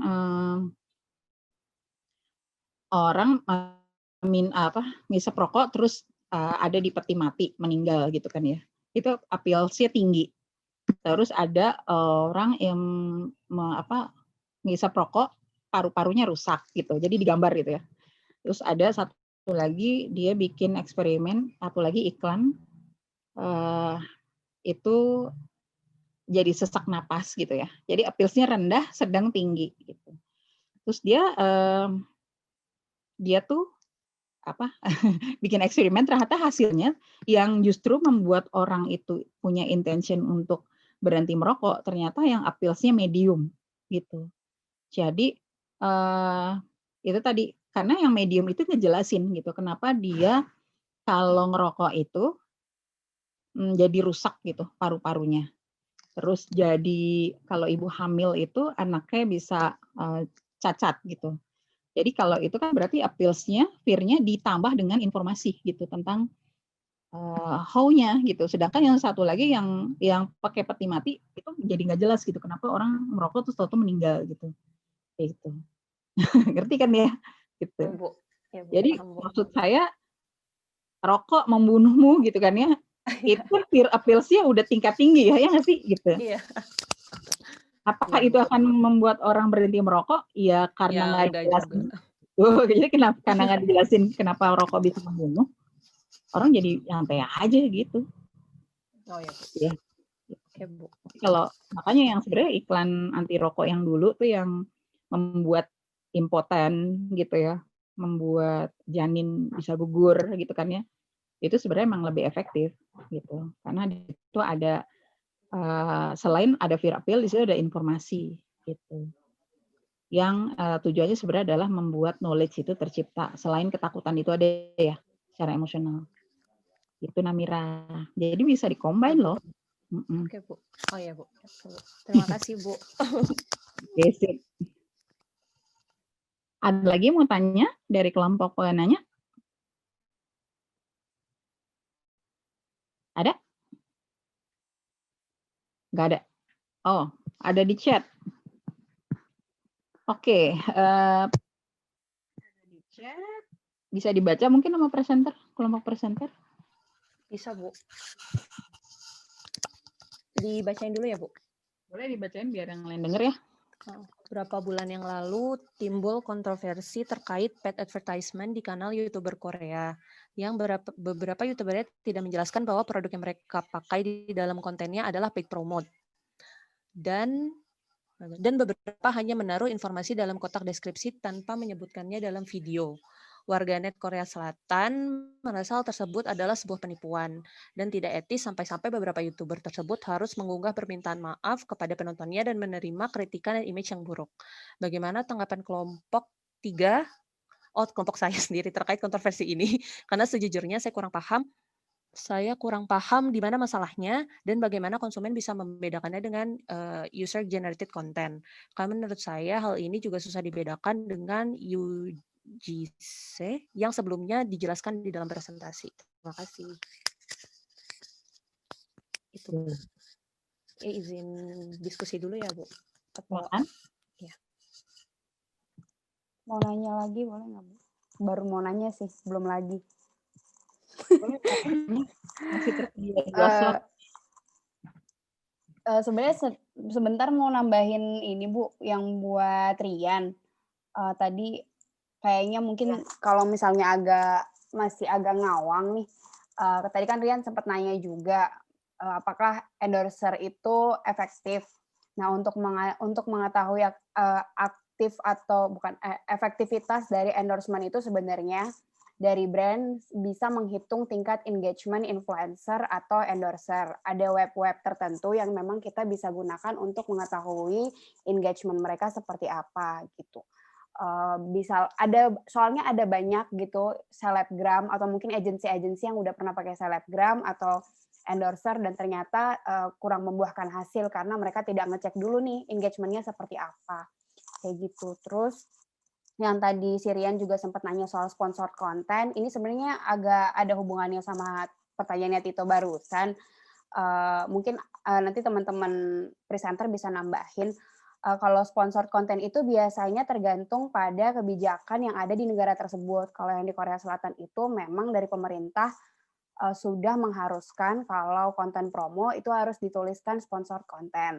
Nah, itu juga ada kebijakan di endorser atau di selebgram, karena biasanya selebgram itu punya image sendiri yang mereka bangun. Jadi kalau misalnya mereka nggak pakai barangnya, tapi mereka terima iklannya sesuai dengan rate mereka sendiri, itu biasanya suka dicantumin sponsor konten kayak gitu. Jadi biasanya itu juga ada nota kesepakatan antara brand dengan si endorser. Kayak gitu. Karena setiap endorser atau influencer itu punya kebijakannya masing-masing dan mereka punya red card. Red card itu kayak iklannya gitu, per slot dibayar berapa, itu nanti akan bertahan berapa lama, kayak gitu-gitu. Ya kurang lebih kayak gitu. Mungkin nanti teman-teman presenter bisa nambahin buat yang Tito.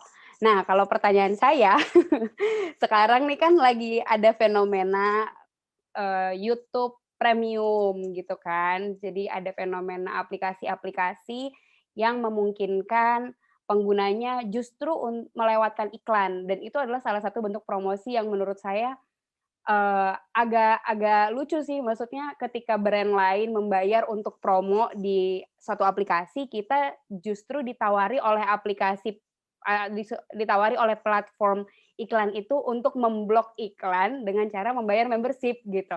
Jadi bisa nggak sih dari kelompok presenter menjelaskan sebenarnya fenomena ini gimana ya? Ini kan kanibal ya hitungannya antara si brand yang mau beriklan dengan platform yang ingin yang memberikan slot iklan gitu. Yang satu ingin mempublikasikan diri, yang satu justru memberikan akses kepada pengguna untuk memblok setiap iklan demi kenyamanan kayak gitu. Seperti apa sih dari kelompok presenter menjelaskan fenomena ini?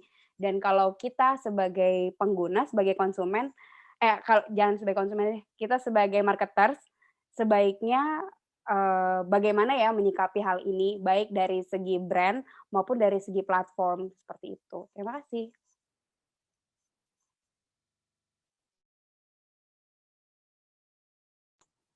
Izin diskusi dulu, Bu. Jadi 2 pertanyaan ya, Andika ya? Iya, yang Tito dan Helin saya. Tolong di kopas di WA ya. Baik, Bu. Izin bertanya, Bu. Jadi 3 pertanyaan boleh ya, Andika? Boleh, Bu. Ya. Nah, izin bertanya, pertanyaan kelompok 3. Tadi sempat digambarkan masalah efek dari metrik hierarchy of effect dari promotion ya. Nah, saya melihat pertanyaannya gini deh. Apakah betul bagi perusahaan yang memiliki budget yang sedikit, kecil, cenderung menginginkan promosi yang langsung berdampak balik ke purkes mereka? Misalkan gini, saya mengambil contoh brand rokok nih.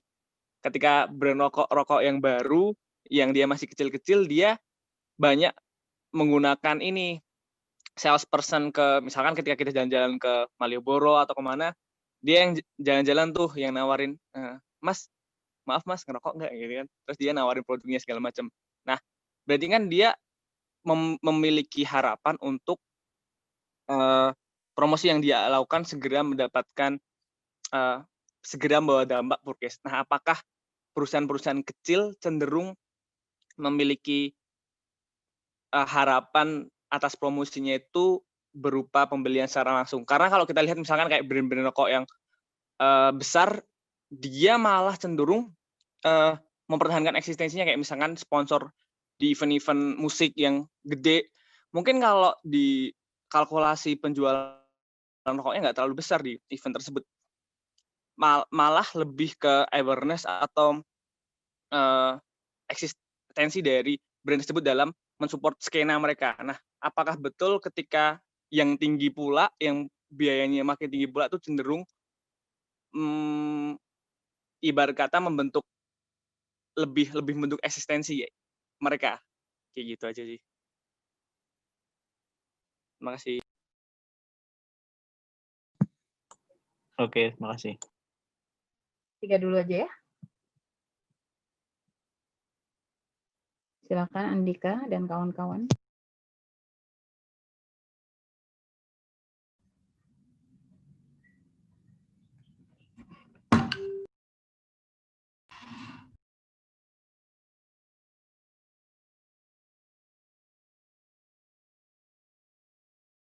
Izin menjawab yang Tito dulu, Bu. Ya, yang Tito itu kan dia bertanya sebenarnya kenapa bisa dianggap penipuan secara umumnya gitu ya, Tok? Ya nggak, Tok? Ya, Tok. Oh iya ya, Tok. Coba jawab dikit, Tok. Oh iya, oke, sip. Jadi kalau misal setuju sih sama yang tadi dibilang sama Elin, memang sebenarnya kan awalnya itu mereka ada kontraknya dulu kan ya gitu. Jadi memang kalau misalnya dari awal mereka sudah ada kontraknya mau jadiin itu sponsored content gitu, dan itu biasanya sudah ada klausulnya gitu, kayak mereka harus cantumin itu paid promote atau enggak, cantuminnya di mana, cuma di description box atau harus dibicarakan ketika mereka buat konten, atau memang mereka harus benar-benar memperlihatkan produknya, mendemonstrasikan produknya gitu. Nah, itu tuh memang sudah ada masuk ke dalam klausul kontraknya. Makanya mungkin kalau misalnya mereka menggunakan paid promote tapi hanya menaruh di kotak deskripsi, berarti mungkin memang tidak sesuai dengan kontrak yang mereka sudah sepakati dari awal. Klausul kontraknya seperti apa, seperti itu. Nah, kalau misalnya masalah terkait dengan penipuan gitu ya, penipuan yang dilakukan oleh misalnya kayak marketer menipu konsumennya nih gitu, atau kayak gimana. Sebetulnya kalau misalnya di Korea saya kurang tahu sih kayak gimana regulasinya, tapi kalau Indonesia sendiri kita itu emang mempunyai sebuah peraturan kode etik pariwara ya, etika pariwara Indonesia atau EPI itu yang dan juga undang-undang tersendiri mengenai peraturan-peraturan mengenai perlindungan dari konsumen, dan kalau misalnya kita ingin memasarkan suatu produk gitu kan, itu apa saja yang etis untuk kita perlihatkan kayak gitu. Itu sebenarnya memang sudah diatur juga sih di dalam di Indonesia sendiri, sudah diatur di dalam peraturan dan sudah diatur di dalam itu tadi etika pariwara Indonesia itu sendiri. Jadi memang kalau misalnya kontroversi, saya juga ngelihatnya kan dari ini ya, dari yang link yang Tito sebutkan gitu. Memang kalau misalnya dianggap penipuan gitu, berarti memang mungkin kontrak dan apa yang dilakukan secara realnya itu memang tidak sejalan seperti itu. Nah, kalau misalnya tadi bagaimana dengan membedakan dengan user generated content? Kalau itu biasanya kita bisa lihatnya di TikTok kali ya, Tok. Jadi kayak orang itu sudah membeli produk gitu kan, membeli produk dan dia nge-review sendiri gitu bahwa produk ini setelah saya pakai setelah saya pakai itu memberikan efek yang berbeda nggak sama saya kayak gitu. Biasanya nih kalau user generated content ini akan lebih efektif kalau misalnya si reviewernya itu bukan influencer. Jadi benar-benar orang biasa yang tiba-tiba pakai suatu produk dan dia bisa bikin buzz marketing kayak gitu. Karena biasanya kalau misalnya ke influencer gitu, itu biasanya bisa dikatakan ke endorser lagi. Jadi orang itu lagi benar kata Tito, bias diantara ini UGC atau ini endorser atau ini paid promote gitu. Tapi biasanya kalau misalnya menurut riset, kalau misalnya emang biasanya orang-orang biasa yang memberikan testimoni gitu, dan ini tiba-tiba boom gitu. Nah ini memang bisa dikatakan lebih cenderung ke dalam user generated content. Seperti itu sih, Tok, kira-kira bagaimana, Tito?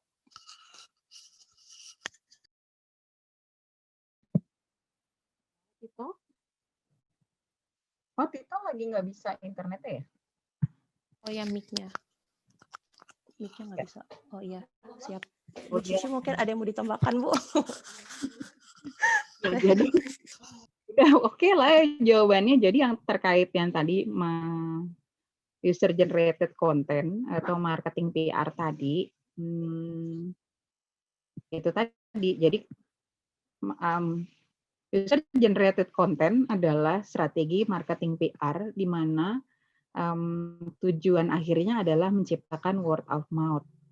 Di mana word of mouth itu sebenarnya kan nggak bisa dipaksa ya, makanya disebut sebagai makanya dia pakai user generated content gitu. Kenapa? Word of mouth itu akan tersebar dengan sendirinya. Nah, tadi misalkan tadi user generated content itu kan tadi yang dibilang dia lebih reliable ketika di review gitu atau disebarkan atau konten itu dibuat oleh konektor-konektor atau orang-orang yang tadi relevan gitu sama orang lain. Bisa jadi ini adalah orang-orang biasa gitu ya, maksudnya bukan selebgram atau apa sih tadi namanya endorser gitu ya. Karena orang biasa yang pakai, terus dia yang bikin kontennya, terus dia sebarin, maka itu menjadi lebih dipercaya daripada tadi apa tadi selebgram atau key opinion leader ya yang memang gitu secara publik gitu ya dikenal sebagai tadi endorser gitu. Ngerti nggak ya Tito ya maksud saya gitu. Jadi user generated content itu bisa dilakukan bisa organik, maksud saya kita tidak melakukan apa-apa asal produknya bagus gitu kan ya. Maka orang itu akan review, ciptain konten terus tersebar. Tapi namanya organik itu lama gitu. Jadi organik itu lama dan kita nggak bisa kalau organik itu kita tuh nggak bisa setting goals ya. Misalkan exposure-nya mau berapa. Kayak gitu. Jadi pada beberapa kasus gitu ya, pada beberapa kampanye akhirnya user generated content itu emang kita pantik gitu. Jadi kayak api dipakein pantik, abis itu baru disebarkan sama orang lain kayak gitu. Misalkan ya launching produk gitu kan ya, terus kita sebarin sampel gitu kan ya. Nah orang-orang yang menyebarkan dapat sampel itu kita suruh gitu ya buat review, tapi akhirnya mereka review sendiri kayak gitu itu. Ngerti ya? Itu ya gitu. Sedangkan kasus yang di Korea itu tadi ya mungkin karena etika marketing kita emang beda-beda antar satu negara. Jadi ketika kita ngelihat hal yang terjadi di Korea itu kita jadi bingung kenapa juga gitu mesti orang-orang komplain gitu ya, karena kan di Indonesia mah biasa aja gitu ya. Karena kita ngelihat Instagram gitu ya, satu seleb review lipstiknya pagi mereknya A gitu ya, terus siangnya dia pakai lipstik B, sore dia pakai D gitu ya, malam pakai E gitu kan ya. Misalkan kayak siapa sih? Tina Mirdad gitu misalkan gitu ya, pakai ya terus tapi kita biasa-biasa aja gitu. Dan dia nggak nyantumin tadi ya, nggak nyantumin paid promote. Kalau di Indonesia mungkin dia nggak masuk etika, pelanggaran etika, tapi kalau di Korea mungkin iya gitu. Cuman saya sih udah sering lihat kok pada beberapa konektor, ini bukan selebgram ya, jadi saya lihat di Instagram ibu biasa ini kayak ada desainer gitu, desainer si Simply Me gitu, dia endorse susu Bendera karena dia punya anak balita gitu, terus dia tulis sih jadi paid promote gitu. Itu bisa berasal dari kesadaran dia sendiri ya kan, bisa juga tadi yang teman kita bilang kontrak dari si brand itu gitu. Tadi El nambahinnya bagus banget ya, jadi untuk ngelihat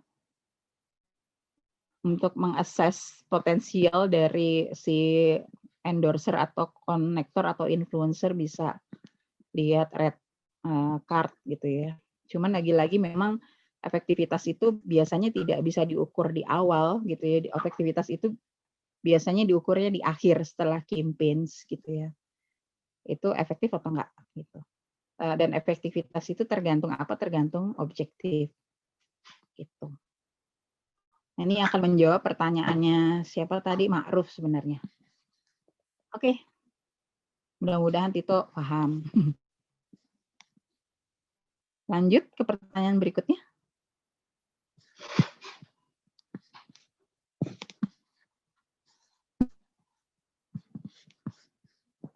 Ya, silakan.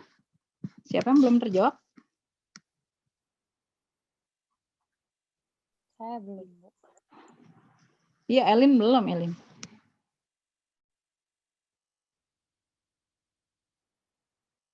Elin.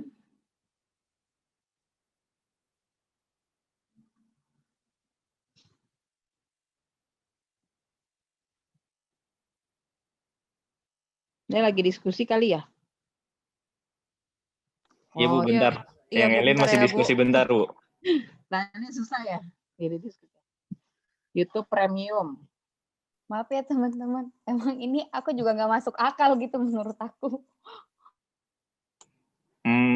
Coba jawab pertanyaannya Elin deh Bu.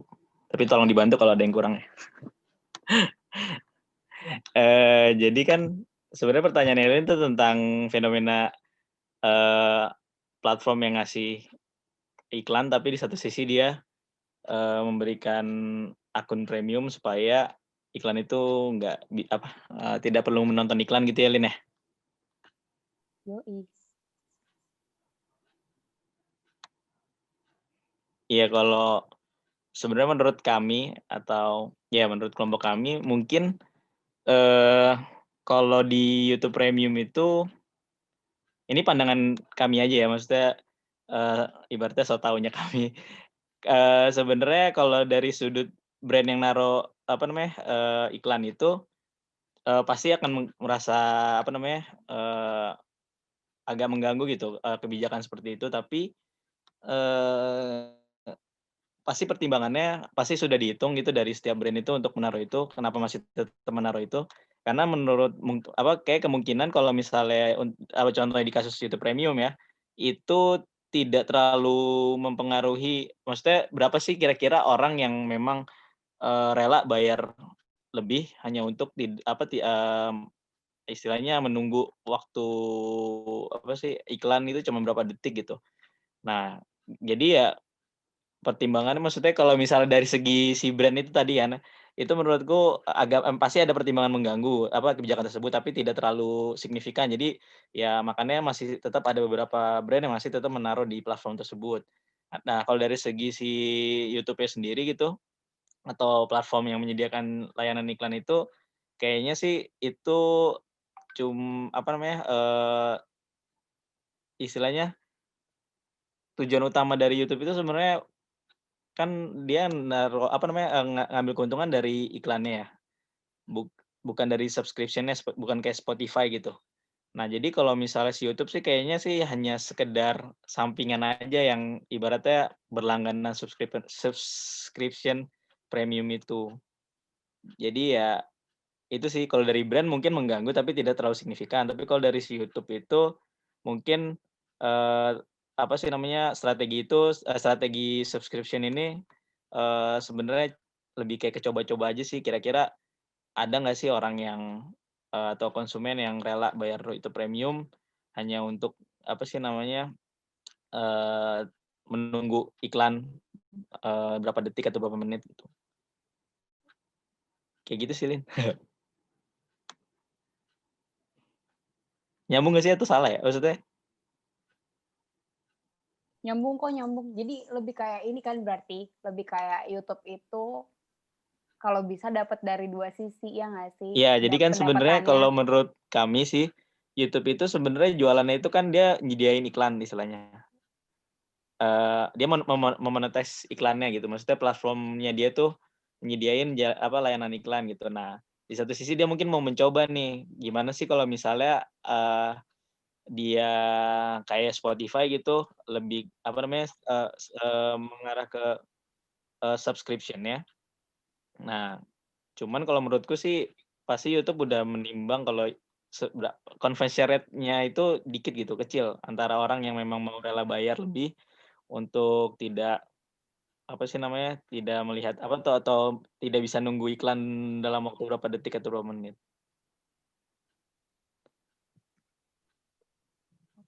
Gimana? Atau Bu Cici tolong ditambahkan.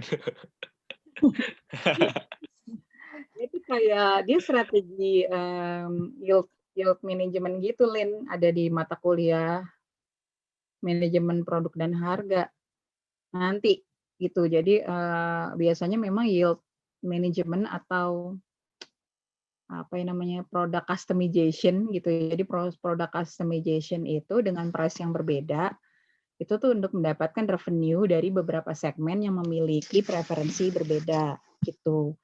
Yield management atau product customization atau price customization itu memang biasanya dipakai dalam industri jasa atau services gitu.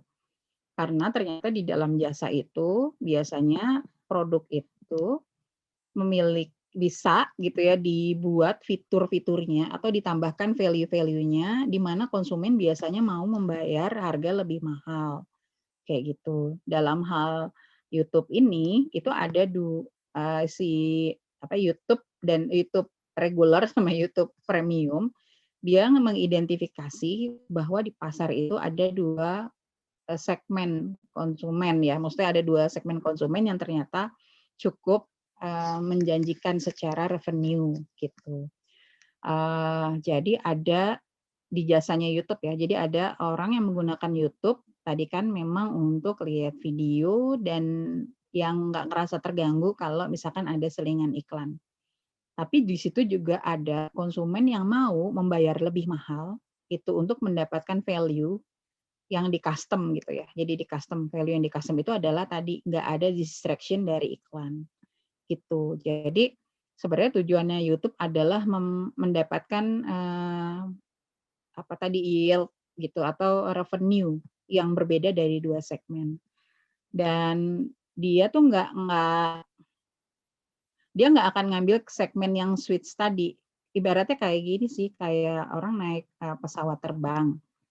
Itu kan ada kelas ekonomi, ada kelas bisnis. Intinya gitu kan ya, gitu. Jadi ada orang yang mau naik pesawat tapi dia mau dapat value yang lebih gitu.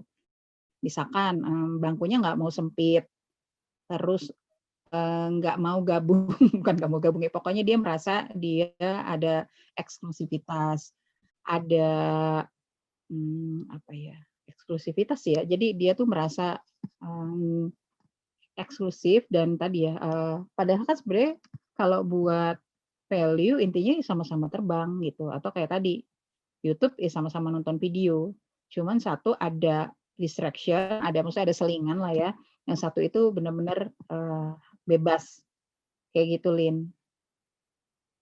Siap, Bu. Iya. Itu tuh nanti di situ di manajemen produk dan harga nanti ada kurvanya gitu. Jadi dia tuh berasal dari adanya produsen surplus gitu. Jadi produsen surplus. Jadi kalau bisa sih gambar ini. Jadi ada price dikali Q, nanti itu ada namanya produsen surplus. Kalau P-nya 1, berarti kan dia akan, misalkan P1, dia akan dapat quantity 1 kan, gitu kan ya. Dia akan dapat segmen revenue itu. Tapi kalau price-nya dinaikin, bukan dinaikin, dia bikin price kedua, dia akan ngambil grab konsumen yang lain gitu intinya. Gitu. Oh, jadi kayak beda harga emang buat beda segmen gitu aja ya, Bu ya? Betul, dan dia dapat 2 income akhirnya gitu. Oh iya, oke Bu, udah paham. Oh ya, gitu. Iya Bu. Nanti kamu belajarnya di manajemen produk dan harga. Iya nih, jadi atau kayak gitu sih, gitu. Jadi dalam hal ini YouTube itu value yang ditambahkan adalah tadi dia value-nya adalah nggak ada distraction. Kalau yang pesawat sebenarnya nggak ada distraction dari bangku yang sempit gitu ya, dari gabung sama orang-orang biasa gitu ya kalau kelas bisnis. Ya enggak? Kayak artis gitu kan kalau gabung sama kelas ekonomi ada gangguan pasti kan, Pak, Mas selfie dong gitu kan pasti ya? Ya nggak sih? Iya, Gitu. benar. Jadi daripada di kelas ekonomi dia pusing nggak bisa tidur, ya dia mendingan kelas bisnis aja nggak ada distraction gitu. Sih, tapi dia mau bayar lebih. Gitu. Jadi biasanya emang segmennya itu nggak switch gitu. Misalnya yang tadinya kayak kita gitu kan, kita nggak terlalu terganggu ya sama iklan ya nggak sih, Lin? Iya, bisa di skip soalnya. Iya. Setelah Gitu, 5 jadi, detik. Yang di mobile nggak bisa itu. Iya ya. Yang di mobile Saya ada. premium, Bu. Nggak bisa. Wih, Bayu Ada premium. pertalit, Bay. Patungan Bayu sama nggak 6 pakai orang, skip Bu. ad. Jadi cuma bayar 15.000. Nggak pakai skip ad, Bay. Ada iklan Enggak, yang nggak soalnya bisa di skip. ada surplus penghasilan. Jadi pakai ad block. Bayu kan penghasilannya tanpa batas. Bayu dengar-dengar jadi ustadz, Bu, emang, Bu. Di mobile nggak bisa pakai adblock. Iya, Ustadz endorser kayaknya nih Bayu. Dapatnya dari endorser ya. Dari ngirit, Bu. Oke. Gitu. Jadi ini terkait sama strategi mendapatkan revenue dari segmen yang beda, Lin. Paham ya? Iya, Bu. Terima kasih, Bu Ya. Cici. Terima kasih, Andika. Terima kasih, Linsa. Oke, silakan. Masih ada berapa? Elin udah terjawab semua, Elin? Insya Allah sudah, Bu. Oke, siap. Udah ada lagi nggak sih tadi selain Elin? Izin, Ma'ruf, Bu. Izin menjawab pertanyaan terakhir dari Ma'ruf ya. Ya, betul. Tadi pertanyaannya itu kalau disimpulkan, apakah betul bagi perusahaan yang memiliki budget yang kecil menginginkan promosi yang langsung berdampak pada tingkat purchase mereka? Gitu ya? Kalau di dalam, oke. Kalau dalam promosi itu kan perusahaan itu harus menetapkan langkah-langkahnya, ada step-step tadi kayak dijelasin ya. Nah, termasuk untuk menentukan alokasi budget marketing komunikasi nih. Untuk perusahaan kecil yang budgetnya memang terbatas, itu memang mereka itu biasanya lebih prefer yang kayak tadi yang Ma'ruf bilang, melakukan salesperson langsung ke orangnya, biar orang itu aware, terus akhirnya seseorang itu membeli produk yang sudah ditawarkan. Yang kalau demand perusahaan itu meningkat, kalau demand-nya meningkat kan berarti secara ini profit perusahaan juga meningkat. Nah, nanti budgetnya itu bisa dialokasikan untuk halo? Terdengar nggak ya? Kedengaran ya, Bu ya? Tifa. Sinyalnya kurang. Tidur kayaknya. Jadi kalau misalnya tadi udah dialokasiin budgetnya itu, kalau perusahaan kecil itu lebih prefer yang direct gitu, biar penjualannya itu lebih ada dampaknya langsung. Karena kalau misalnya mau bikin yang lebih gede itu biayanya itu bisa dibilang mahal dan tidak tercover oleh budget perusahaan yang masih kecil. Sekian, mungkin ada tambahan Bu Cici. Iya, gimana Ma'ruf? Terjawab kah? Iya, Bu, terjawab, Bu. Oke, ada yang mau nambahin nggak yang lain? Ya. Cukup, Bu. Benar jawabannya. Jadi kalau mau implementasikan aktif masa komunikasi tentuan objek komunikasi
Halo.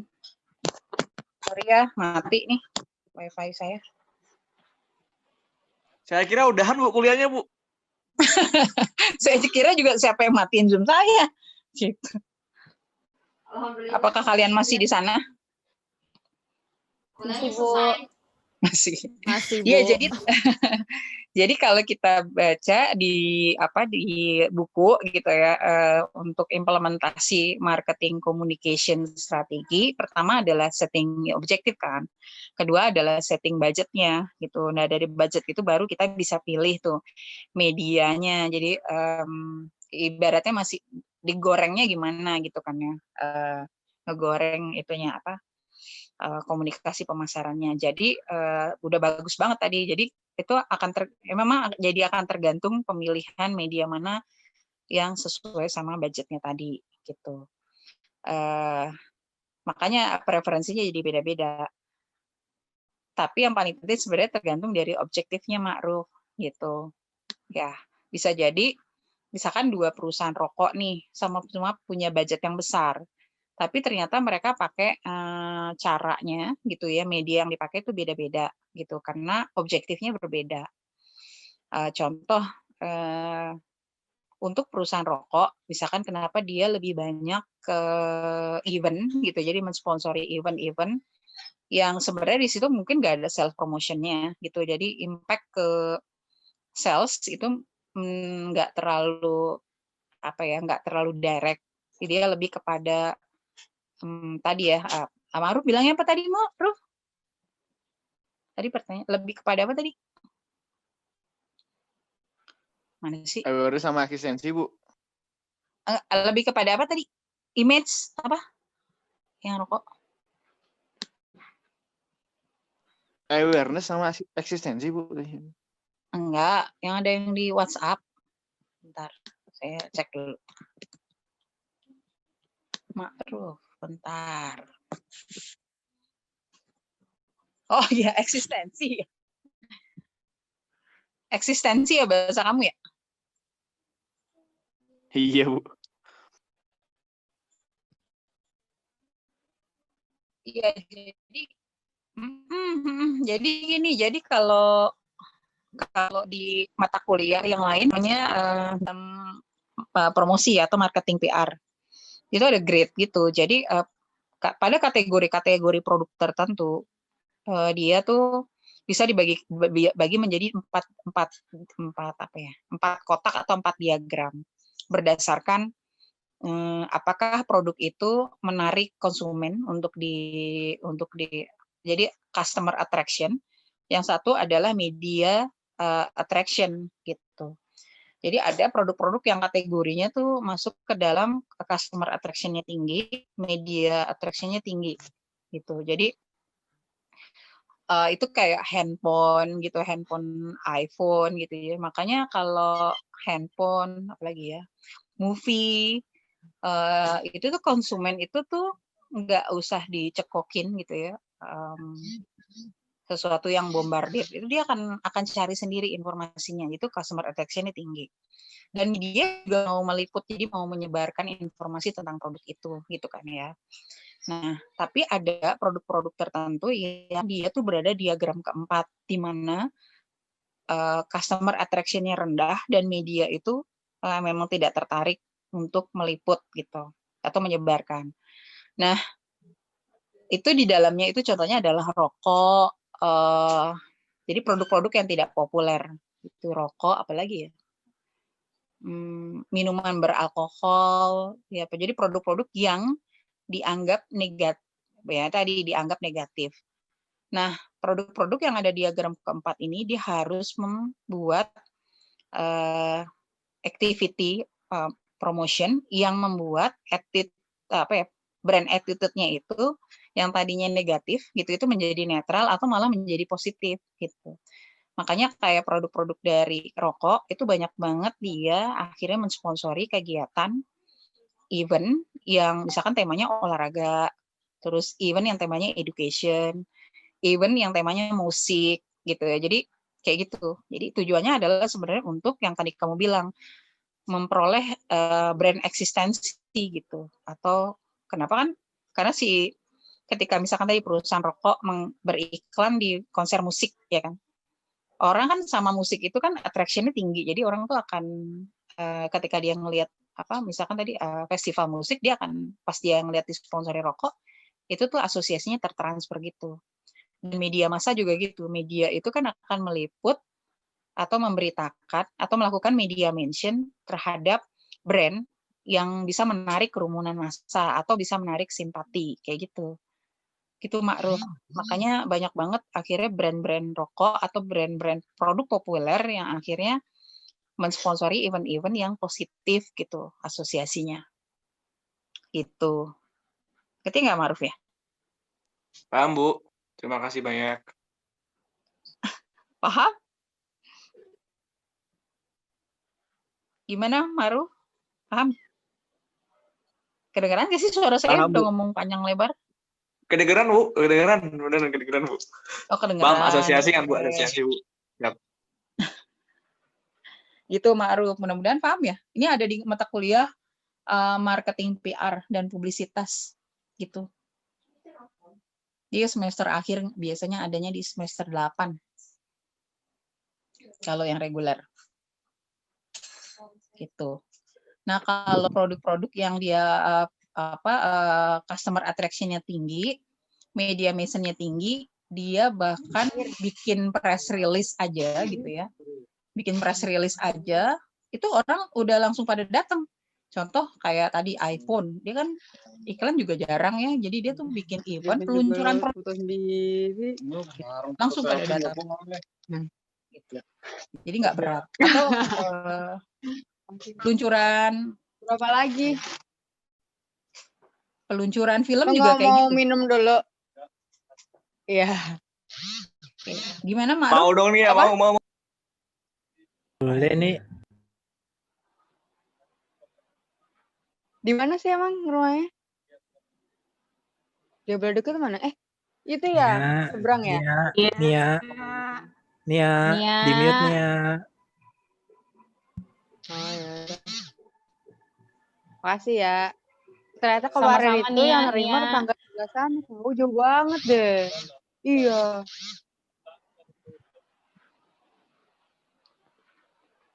Suara saya kedengeran nggak?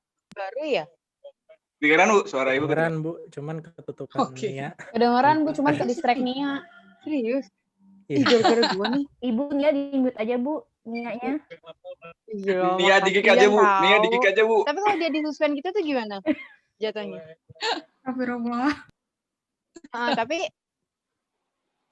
perasaan gaji gimana? Sabar semuanya. 3 hari itu? Dipotong gitu? Kita dengerin aja lah. Oh, harian itu mana? Ibu Siti Kayaknya Yuniati, dia Bu, sengaja bukan deh, Bu. Siti Namira, Bu. Kick aja, Bu. Gila, parah. Kick aja, Bu. Kick aja, Bu. Ya, ibunya malah keluar. Enggak, masih ada. Oh, kirain ibunya keluar. Maafin, Bu. Udah mute, saya Bu. mute. Iya, dia udah mute, Bu. Harusnya kita dengerin aja. Itu kayaknya Jadi dia mau gimana, sekalian Ma'ruf? promosi nong Ngerti botol, nggak Bu. sih? Oh, iya benar. Bu, tapi terkait dengan asosiasi ini, Bu, saya jadi keinget iklan bir brand, Bu. Jadi apa yang mau digambarkan bir brand dengan sebuah naga? Seekor naga ya, Bu ya? Oh iya. Jadi kayak ya kalau itu harus kalau efektif atau enggak ya, teman-teman kita harus ngelihat setelah dia tuh setelah bikin campaign atau iklan itu harus diukur gitu. Cuman kalau asosiasi itu memang sering banget dipakai buat mentransfer meaning gitu dari satu simbol gitu sih. Kayak rokok itu berdasarkan kualitatif research, rokok itu kan pasti segmennya adalah laki-laki. Laki-laki itu arti yang paling penting dari laki-laki itu apa sih gitu kan ya. Itu kan berani, jantan, terus itu berdasarkan kualitatif ya. Jadi dia tuh kalau motivasi gitu ya, motivasi terdalam dari seorang laki-laki ketika dia mau ngisep rokok adalah tadi terlihat sangat laki, jantan, apa ya, berhasil gitu. Makanya pada iklan rokok akhirnya asosiasi itulah yang dipakai dalam appeals-nya gitu. Jadi kalau rokok itu akhirnya dia tanya apa sih simbol apa yang menurut menurut responden dalam FGD menandakan keberanian. Maka keluar tadi kebanyakan binatang buas. Entah itu macan, harimau, eagle gitu ya. Kayak gitu. Jadi akhirnya dalam iklan dipakailah simbol-simbol itu, Ma'ruf. Karena rokok itu concern-nya adalah tidak boleh menampilkan produk kan. Gitu. Gitu. Siap, terima kasih banyak Bu. Karena udah malam juga ini Bu ternyata Bu. Kalau beer brand saya nggak tahu sih, cuman ya mungkin owner-nya atau CEO-nya itu punya punya asosiasi yang positif terhadap ular naga ya. 9 Bu, naga kali Bu ya. soalnya Filosofi Chinese Bu. Iya, emang Chinese Bu soalnya. Betul. Jadi filosofinya Kayaknya dari naga. situ. Iya. Betul, kayaknya dari situ sih karena emang benar tuh tadi. Jadi si owner itu sangat menentukan appeals dari iklan yang mau dipakai sama produknya, dan si agent marketing atau agent iklan itu kadang emang cuma bisa ngasih advice, tapi kadang-kadang ownernya itu atau CEO-nya atau pemilik brandnya itu yang agak ngeyel gitu biasanya kalau kalian kerja di agensi marketing ya gitu. Tapi iklannya Dan itu ya kalau kalian jadi agensi marketing ya udah kali nggak apa-apa kasih aja, misalkan kasih aja gitu kayak pada beberapa produk kayak teman saya bilang ini terakhir ya, jadi teman saya bilang itu banyak banget brand yang pengen beriklan di ILC ya, Indonesian Layer Club, karena kata mereka kalau beriklan di situ tuh pride-nya tinggi aja gitu, padahal waktu itu brandnya itu brand makanan anak gitu, which is itu nggak nyambung emang nggak sama target audiens ya, cuman nyambung Bu, si bapak-bapak ownernya Bu. mau aja. Bapak-bapak makan makanan snack Beliin anak. anaknya. Ya bisa. Ma'ruf jadi bapak-bapak makanannya Milna. Iya, kayaknya gitu. Dia makanin Koko Crunch. Ya gitu. Udah malam ya, Ma'ruf ya? Iya Bu, kasihan teman-teman Bu, siap. Oke deh, oke. Terima kasih banyak nih Ma'ruf udah ngingetin kita waktunya. Udah malam gitu ya. Diskusinya menarik dan presentasinya juga bagus banget dari kelompok presenter. Jadi terima kasih banyak ya. Sampai ketemu lagi hari Sabtu ya, Elin. Iya Bu, hari Sabtu. Oke deh, sampai ketemu lagi hari Sabtu. Ini masuk semua nggak, Lin? Saya mau absen. Ini ada satu yang nggak masuk Bu. Cuman siapa? Karena dari tadi ada yang masuk keluar, mungkin kayaknya ke-kick gitu loh Bu. Oh oke. Tapi kayaknya ini kalau sekilas alam deh Bu kayaknya Bu. tadi ada Tapi tadi dia masuk tadi apa sempat enggak? ada, tadi sempat ada Bu, makanya nggak tahu apa ke-kick, apa sinyal, apa gimana. Oh oke. Yang penting kan udah ada dari awal ya. Iya Bu, betul. Oke, terima kasih banyak semuanya. Sampai ketemu hari Sabtu ya. Assalamualaikum. Waalaikumsalam warahmatullahi wabarakatuh. Terima kasih Bu. Ya Bu. Terima kasih Bu, terima kasih Nia. Terima kasih, kasih ya. lupa minumnya yang manis nih ya. Terima kasih Bu. Udah jangan bercanda aja. Endorse nombor toh ya. Maaf Bu, tadi ke unmute. Kirim ke Bu Iya, Cici nggak dong apa-apa Nia. kok buat Ibu. 5 toples Nia. Ya pantun Nia. Ayo Nia menutup dengan pantun Nia.